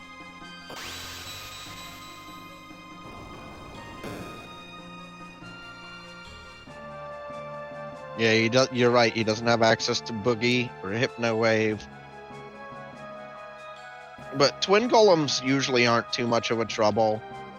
I mean, like we said, you're going into this at like level. I'd have to catch his exact level, but he's probably 37 or higher.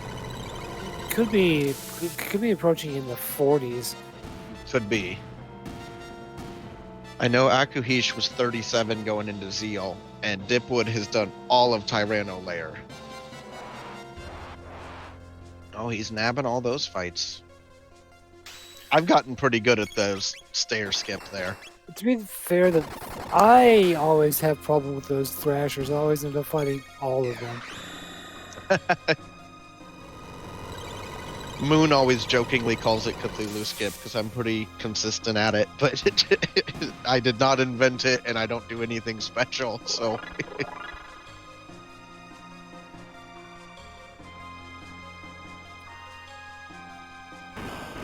Yeah, this is just kind of an interesting one.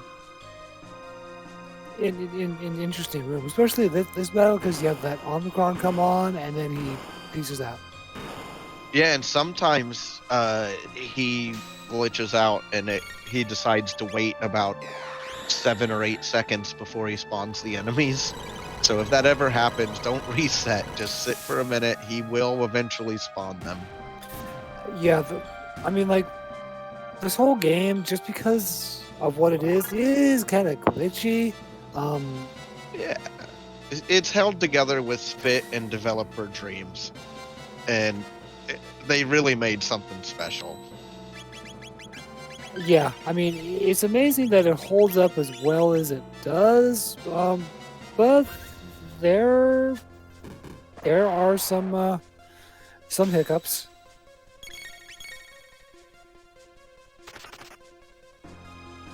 I did not know that you could run away from that first fight on the elevator. Yep, just that one at the top. And that can save you magic if you don't have a lot of ethers to spend for Ayla, or you don't need the tech points. It can be handy. I need to remember that.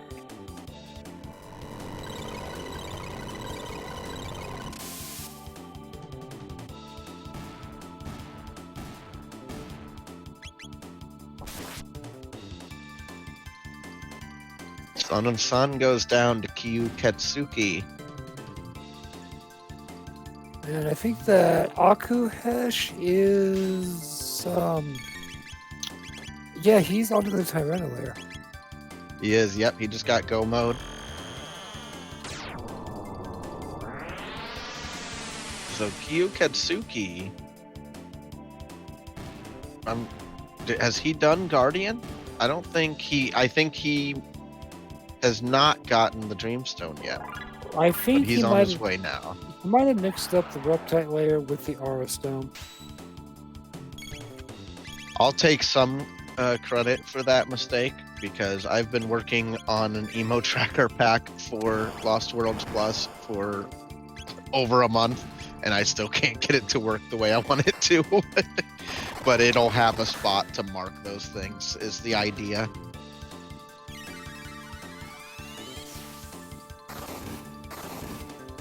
So I'll take some of the flack for that.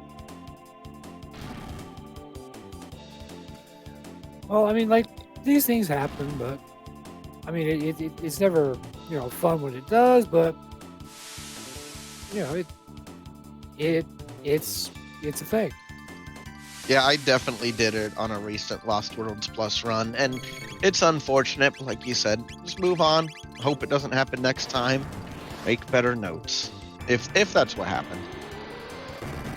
Looks like Akuheish is doing the loot route as well.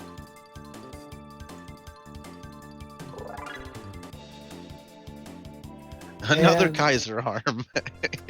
Yep, and Kyuketsuki made quick work of the Guardian. I mean, with Chrono Robo, if you get a Chrono Robo Lost World start, and you happen to start with Double Shock, you can go straight from Protodome. Like if you take the encounter, get the double tech learned, you can go straight to Guardian and two-shot it with Double Shock. So this very good team for taking down Guardian. Yeah, really the only downside of having Robo in these is that he is so slow. He is, but he's so versatile too. I mean, he can heal, he can do physical damage, he can do magic AoE as good or better than Chrono. Like, I would rather use Shock than Luminaire in most of my fights, especially with the reduced MP cost in Jets. Yeah, so basically at the end of the day, if you can load Robo up with speed tabs, you're set. Yes. He uses all the tabs pretty efficiently. Like sometimes I'll do Super Robo where I just put all my tabs on Robo. If I pull a really good piece of gear for him, a really good weapon really early or something, I'll just put all my tabs on Robo. So we're at the Twin Golems. Here's the what was it? The Dual Shock? Is that the double tech? Double Shock, I think, yeah. And it did like 3,500 damage. Yeah, people tend to sleep on Double Shock. It's a lot better than people think it is, I think. I used to sleep on Boogie until I saw Koala use it against the Golem twins, and it was just so a push nice. over fight. It's so nice. I think another one. So Double Shock is like the AoE double tech. I think people sleep on. The single target is Dropkick. I think people sleep on that with Ayla Frog. Dropkick just does so much damage. Yeah, I unfortunately do sleep on techs a lot. It's a problem.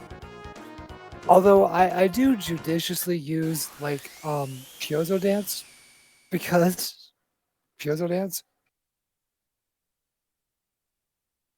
Oh yeah, Piezo Dance. That's the triple tech with is that the girl team? Girl power? It is the girl power with the white rock.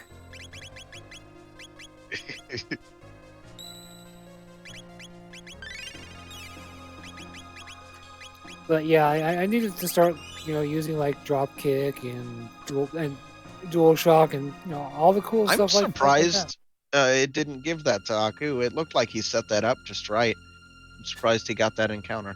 But I was gonna ask, I may be mistaken, but didn't most of your background come from vanilla speedrunning too, or some of your background? My background comes from doing the vanilla Jets of Time, and then just playing the game. Okay. Because I was gonna say, I'm sure there's a lot of techs that are useful in jets that don't necessarily have a use in a vanilla run or a vanilla speed run at least. Because I know. There are, yeah. Like there's just some strats that work in vanilla that absolutely will not work in Jets of Time. Yeah, absolutely. I know I've done a race against Keith Ketchum. We did a race where we didn't have the glitchless flag on a jet seed, and so he was allowed to use whatever vanilla speedrunning shenanigans he had up his sleeve. That was a fun race. I want to do another glitch versus glitchless. That was a lot of fun because it was close. Yeah, sometimes the big thing with the vanilla Jets of Time versus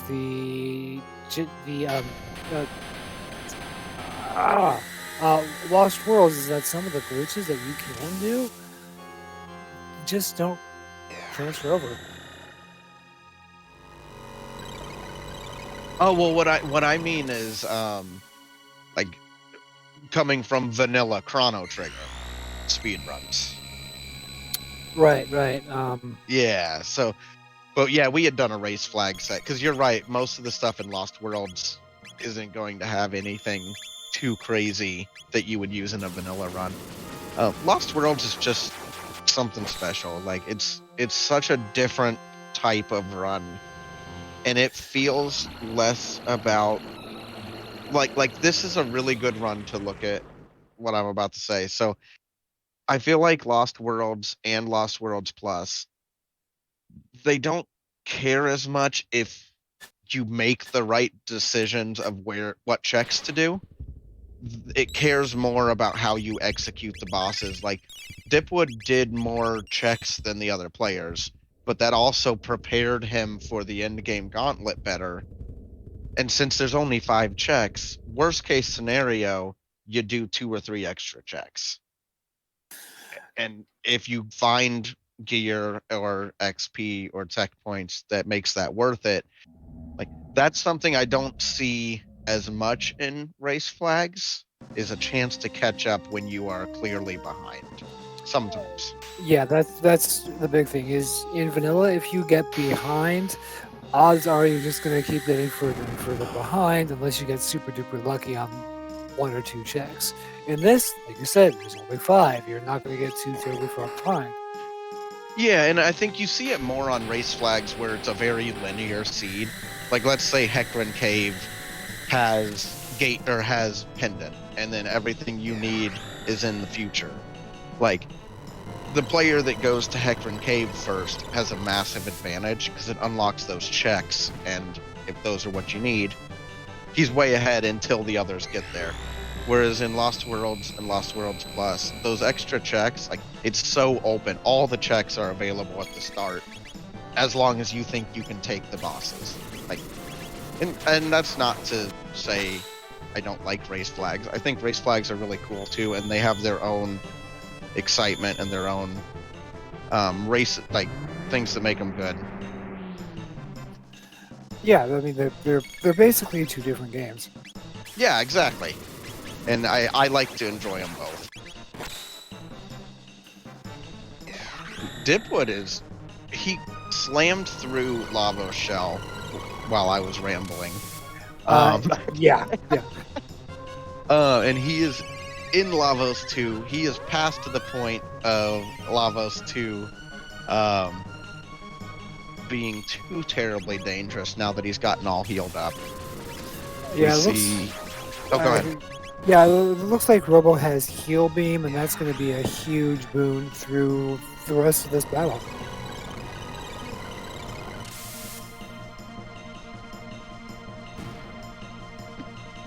Akuheish is up in zeal as Kyuketsuki heads on up Tyranno Lair, but he is about done with that as well. So we are at 157. So this is not going to be a world record, but this is going to be a very impressive time coming from Dipwood on his first Lost World Plus seed. Looks like it's going to be just a shade over 2 hours, I bet. I know Dipwood has watched a ton of runs of Lost Worlds Plus, and he tends to do his research before before he enters a category. So I'm not surprised he's having a fantastic run. Kalarsi has made a conjecture that we might be seeing the left bit strats. Perhaps, but also you're doing so much damage, you can two-shot center. Yeah, double shock. Double shock might just take out center bit in one cycle. Wow. Whoa. Yeah, I'm telling you, you guys sleep on double shock.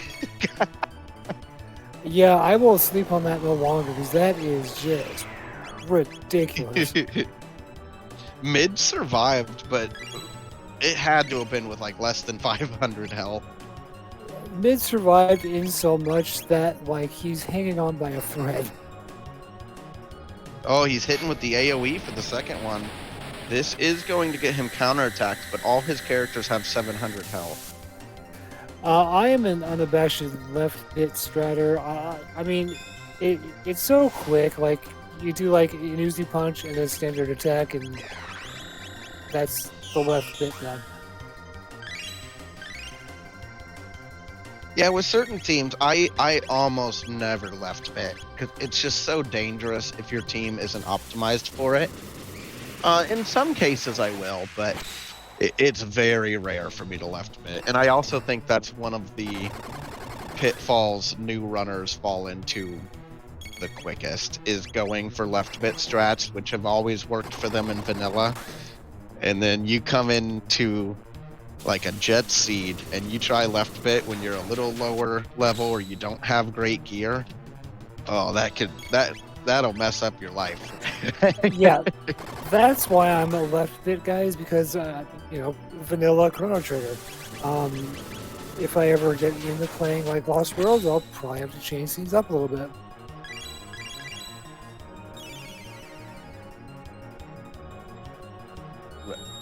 Oh, he doesn't get the single cycle.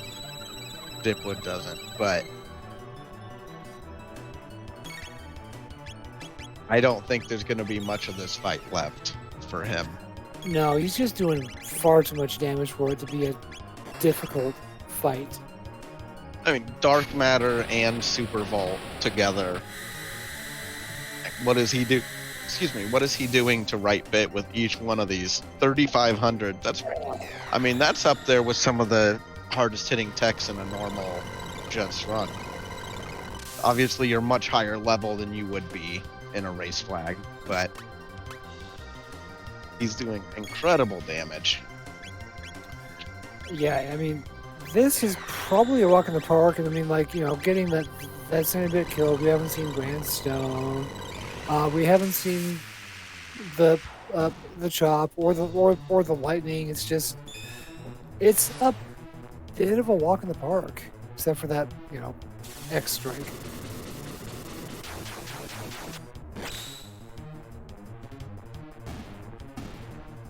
And that is the end of the run for Dipwood, our last minute entrant, who, like I said, I know he's done research on the run and he knew exactly what he was getting into, but still an incredible run. Just over 2 hours. Yeah, that was a thing to watch.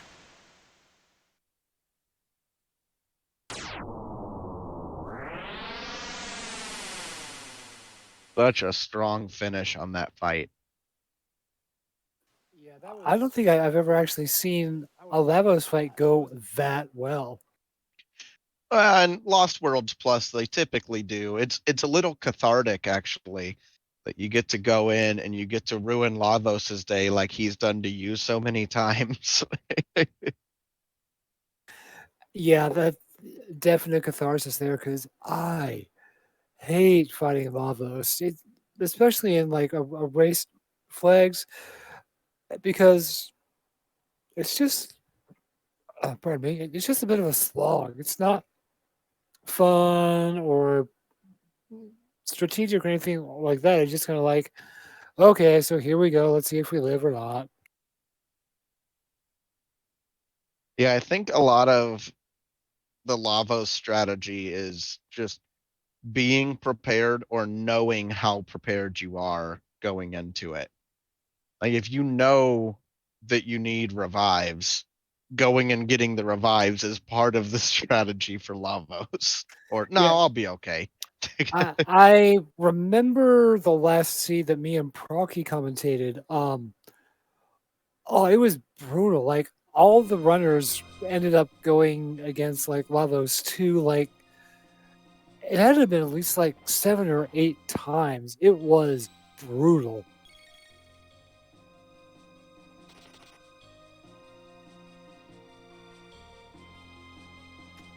So yeah, being prepared is kind of a thing that you need to do. And if you're not, you're going to be going against, Lavos 2 like half dozen times. Which is not fun, like you said. After a couple wipes, I start to get a little upset. But we have with us Dipwood, who just won this match. How you feeling? Hi. Okay. GG, man. Yeah, that was a really good run. You did whoa really early. Yeah, I mean, what did the other two do well at all? They did No. not, no. Of course So not. they had no gold studs, and they had you had a swallow that they didn't have. Yeah, unfortunately, the gold studs didn't carry over to New Game Plus. Oh, they didn't. I didn't know that. Only the dash ring, the swallow somehow. The rainbow didn't, but the swallow did. Well, did you got the rainbow in the Zeal fight, right? Yeah, I got it in Black Omen somewhere. Oh, okay. Yeah, I think you got it after the last save point, so you didn't get to keep it. But normally, I think the rainbow does come over. But no, that was a really good example of early woe giving a gear advantage that you just exploited perfectly. Like, and your skips in the Omen were phenomenal, like just so consistent. One thing I wanted to let you know that might break your heart a little bit. The chest in the room with the snake enemies in the Black Omen right before the eyeball room. You skipped that chest and ran right through the snakes to get out, and the that chest was a crisis arm. Oh. Yeah, Crisis Arm is good, but I didn't really have... It's not that powerful if you don't have the power tabs to support it. You did have the Terra arm, which might have been the better choice, just because it's not so wishy-washy and HP dependent. Crisis Arm definitely would have done way more damage because I think I could have put on the gold earring and had Robo at 999 pretty easily. Yeah, that was one difference in the runs that we thought was interesting, because you ran through that room and, like, I've never seen somebody run through that room without even pausing to get through those encounters. And then when Akuheish went through later, we both were like, no, it was a crisis arm. But they both got to Omen later than me? They were like in the Almond by the time you were in go mode on your second run. What? But I did it 100%. You did, but because you did woe so early, you got through some of the bosses quicker than they did, and you had better gear. Oh, and yeah. you made up a lot of time just in Genodome alone, you made up quite a bit of time. Because you were all three in Genodome at the same time. Interesting. Yeah, I guess Son of Sun is pretty easy once you have all those levels. Yeah, And that was a lot of a really speed good tests. race. How do you feel going up against Proccy Oh god, for the finals? Well, Rocky's pretty good. He is. But fantastic time. And I think, if I'm not mistaken, right before the run, you told me that this was your first run of this category, though you've done your research on it. Yeah, I actually took a save state at the end of the Zeal fight just in case I accidentally did it too early. Yeah, as soon as that transition and the music change, it seems to be pretty consistent. But yeah, I noticed that. I was like, I think he's just not sure when it unlocks. But great run. And so we will see you in the finals as we continue, as Akuheish heads into double golems and Kyuketsuki continues the elevator fight. Alright, thanks everyone. I'll be in chat. Awesome. We'll see you there. Yeah. Fantastic run. Absolutely. At 2:01, and I think he started a little late too due to some tech issues or something. And so it's a little bit quicker than that. So I think he started about 20 seconds after the other runners. Something like that. It wasn't very far. No, it wasn't too long. But now we have, akuheish and Kyuketsuki doing their runs. And it looks like Chrono's taking a nap for akuheish. It does appear that way, doesn't it? And Kyuketsuki learning why sometimes it's worth giving frogs some tech points. That fight against the Scouters, the Blue Scouts, and the Red Scouts, I hate that fight so much. Mainly because, you have to take all of them out individually, basically. Yeah, it's awful. Falcon Hit can also work against them, but if you have Falcon Hit, you probably have Dino Tail. Yeah, Falcon Hit is one of my go-tos, just because it does high damage and it hits a lot of enemies. Especially in jets, because it's a full AoE here. But it's also been nerfed, so it's not quite as useful as vanilla Chrono Trigger. But we have chat talking about Super Volt, not Double Shock. Yeah, I Super don't know Volt. why I always think it's Double Shock. Yeah, Super Volt. I think I'm going to be using a bit more often now. Yeah. Yeah, like I said, if you get it at the very start of a run, like you get it on the way to get the character from Protodome or on the way out, it'll two-shot Guardian, which is pretty crazy. And it'll one-shot the bits. Yeah, the bits are the most irritating part of that fight. Oh, by far. By far. And so we have Dipwood versus Proccy to look forward to next week. Which that's going to be a clash of the titans a little bit there. So is it just Dipwood and Proccy, or is there a third in that one as well? Just Dipwood and Proccy next week. Ooh, that's going to be interesting. For the championship, for the tournament. So that'll be really interesting.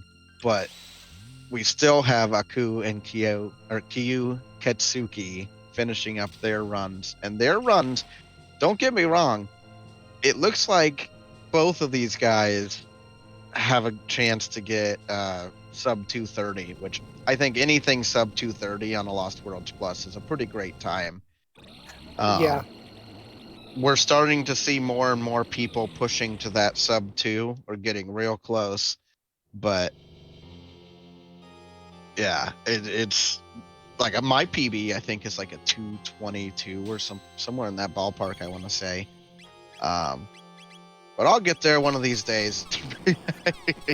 I'm thinking I might actually run a seat of this today, so maybe we'll see what happens. You heard it here first, folks. Big teaser for a run after.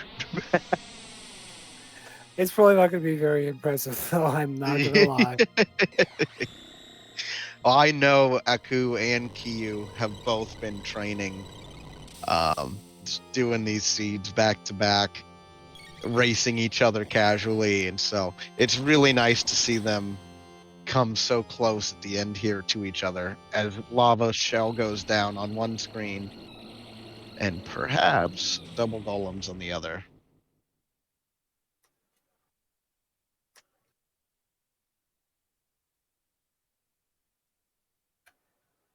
Oh boy, I just got myself. I might have just got myself in trouble. Uh-oh. What'd you get yourself in trouble with? I might have challenged Koala to a race. Well, I don't know if you're aware of this. I have a history of making bold challenges on stream or during races. So I'm gonna hold off this time. I'll let you take the wheel this time. Yeah. Back to the run, and not me challenging Koala to a race. Aku, Ravos 2. Yeah, and I don't think it's gonna be a very dangerous one. Let's see if he also pulls out Super Bowl.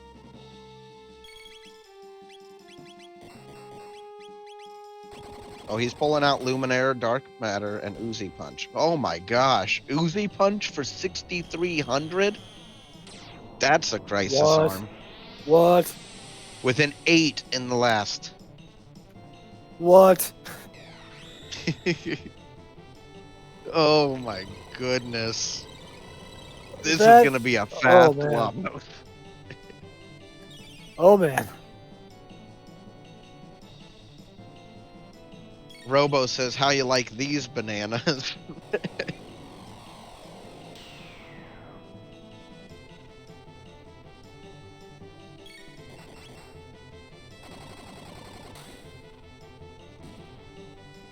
Oh man. Jeez, Robo just hit like a truck. Kyuketsuki heading into the lava shell. Let's see how his damage goes on Robo.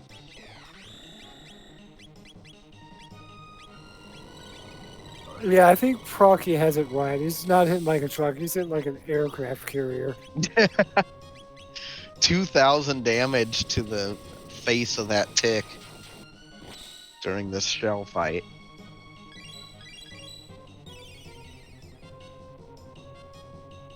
It feels so good when you get to this part of the run and you know you're going to finish and you know you're going to finish clean.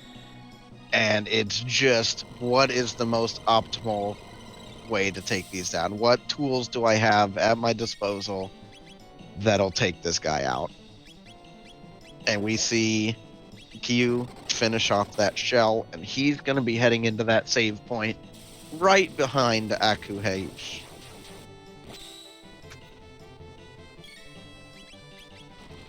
So, does Aku have Super Volt? I haven't seen him use it. I think he's sleeping on it.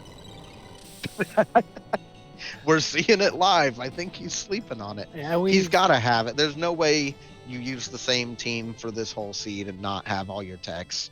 I don't think he's gaining tech points anymore.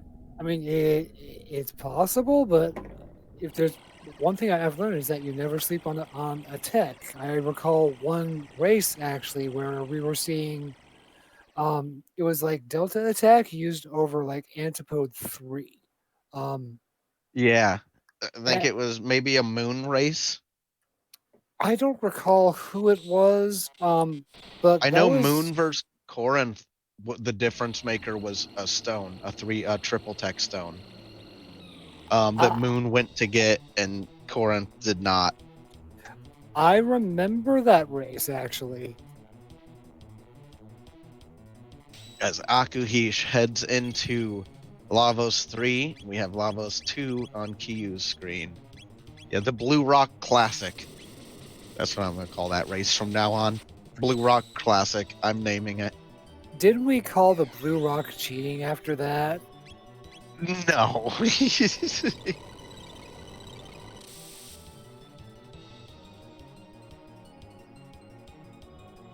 Okay, Kyuketsuki is using his super volt, so And he took out both arms in one hit. yeah, so he might be Or able to two hits. He might be able to overtake Akuheish, but it's tough to say. Something would have to go wrong, I think, and Aku would have to end up in a heal. Like in a situation where he has to heal. But I think they both have mega elixirs because some random encounter was dropping them.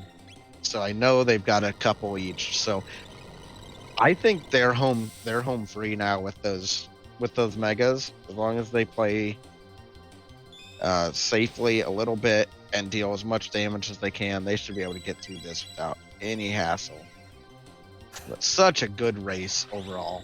Oh yeah, that was definitely one for the ages, I believe.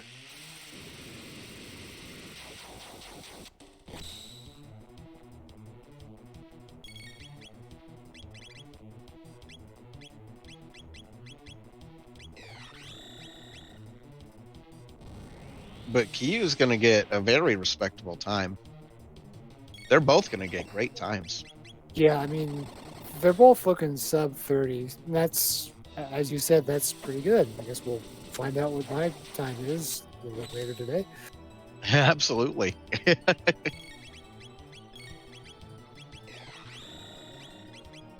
Later this week, I'm going to be doing a rock hunt run and trying to knock that below to a new PB.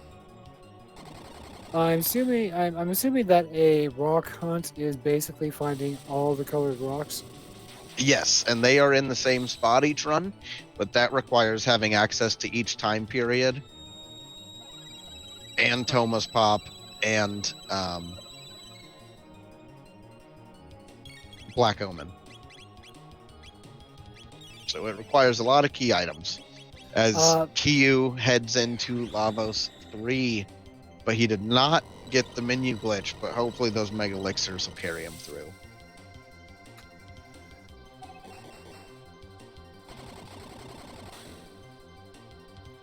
Yeah, so it's just kind of, at this point, we're just... And there's time for Aku. It's at 2:20:29, I believe. 2:20:02 is what I see on the stream. Maybe his time was more accurate. But still a great finish. Right at the end there. Full follow through as Kyuketsuki is going to blast that mega elixir and then start hitting that right bit hard.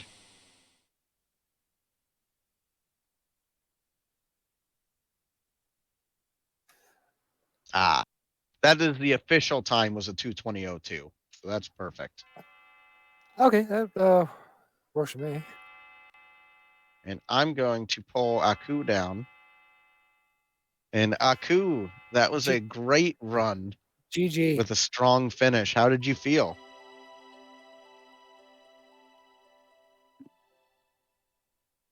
If you can hear us. Yeah, I can hear you guys now. Oh, perfect. How do you feel about that run? Beginning was bad for me. That's in the early part.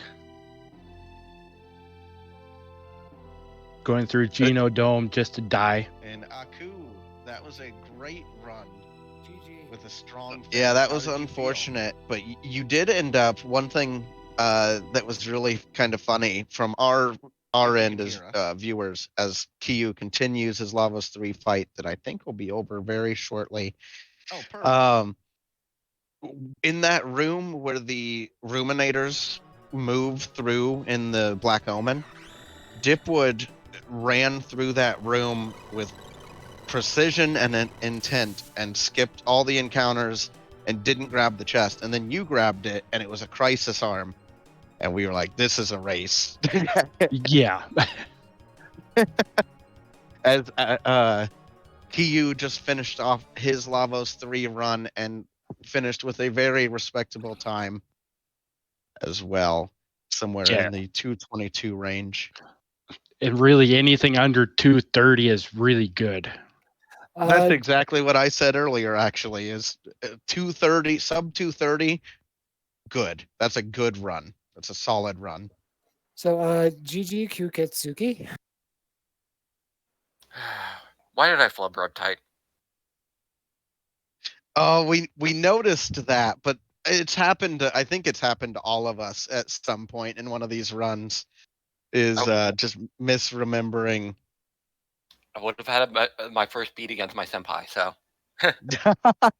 You guys had a really close race, and Dipwood took a trip up to Mount Woe as his first or second check, and he found a swallow and about 10 gold studs. Oh, But unfortunately, gold studs don't carry over in New Game Plus. We found out today. That's true. They don't, along with Green Dreams and I think Dash Rings as well. Dash Rings don't? That's surprising. I'm pretty sure Dash Rings. I'd have to double check that one. Oh, that was a really good finish from both of you. How did you guys feel during the race? Did you feel like you were behind or ahead? Or were there any points where you're like, uh-oh? I had a few. Sorry, I figured I was behind after my deaths there in the beginning. I mean, I had the early death, and that made me feel behind. But I'm like, Gigamutant's going to Gigamutant, and especially with this party comp. Unless you ran Robo Chrono, you were not going to get through Gigamutant easily. Yeah, one other thing we noticed was Super Volt got some use in this race, which I love to see because I think that tech is slept on really hard. Super Volt was doing like 3,500 damage at least. On my side, it was carrying my run. It was. Yeah. And you guys both know, I know I've talked to both of you, Aku and Kyu, about like that's what I hope for at the start of a run is I hope for Super Volt because that'll two-shot Guardian. I did not know that. Yeah, that'll one-shot Bits and two-shot Guardian. And so like that's my ideal start in a Lost Worlds. Oh, that's Plus. right, because Guardian's weak to anything but fire. Yes. I only remember Shadow ever for him. Yeah, Shadow and Water are both good against him as well. Yeah, and Procky pointing out Dash Ring is so good in Lost Worlds. Any source of speed is so rare. And there was a Dash Ring on my loot run. Like the normal loot run I do at the start. Dipwood did that at the start. And I don't recall if Kyu did it as well. I'd skip it. Do you? I do. Yeah, he got a Dash Ring from that, and that would have been a huge buff to the start of the run too. But you never know if it's going to be worth the trip or not. Hey, I'm just happy Gino was acquired because I have to play into my always go Gino meme. And Debuggus for dropping speed tab too, which is just like so rare. Like whenever you find speed tab as a drop, holy crud. Akuheish thought that he or it looked like he was going Gino as his second check, and he went in and cleared out some of the enemies, and then I think you left. Is that right, Aku? No, I died to the first lasers. Ooh. Oh, I didn't catch that. Yeah, well, we had a lot of things going on at once, so it was hard to keep up on everything that was going on. But it was a really fun run to watch. Yeah, we had a few bosses that we went into that were a little rough, but I thought you guys all did a really good run, and I'd be happy with that. Yeah, it was really entertaining to watch and commentate. I mean, until yesterday, I didn't beat 230, so I'm always happy with the sub 230. Yeah, because you set a new PB. What was it? It was a 2:15:20 was on my PD last night when I was doing last minute practice. That's great. That's a great run. Well, I appreciate you guys all putting some time towards this and helping out and having fun. And that was a really close, really fun race. So I appreciate everybody that helped out with it. Special shout out to TBG for coming in last minute and helping out with commentary, and Procky just taking a huge load off for me. So I appreciate you guys coming out. Hopefully we'll see you guys at the tournament finals next week, which are now Dipwood versus Procky in the tournament finals, and that will be a good one. Yeah, it's going to be a good one. Thank you guys so much, and we will catch you next time. And take a look if TBG is doing a Lost Worlds Plus race tonight, his first run. Go check that out. See how he does on that too. I think I'm kind of committed to it at this point. You guys all have a good night. You too.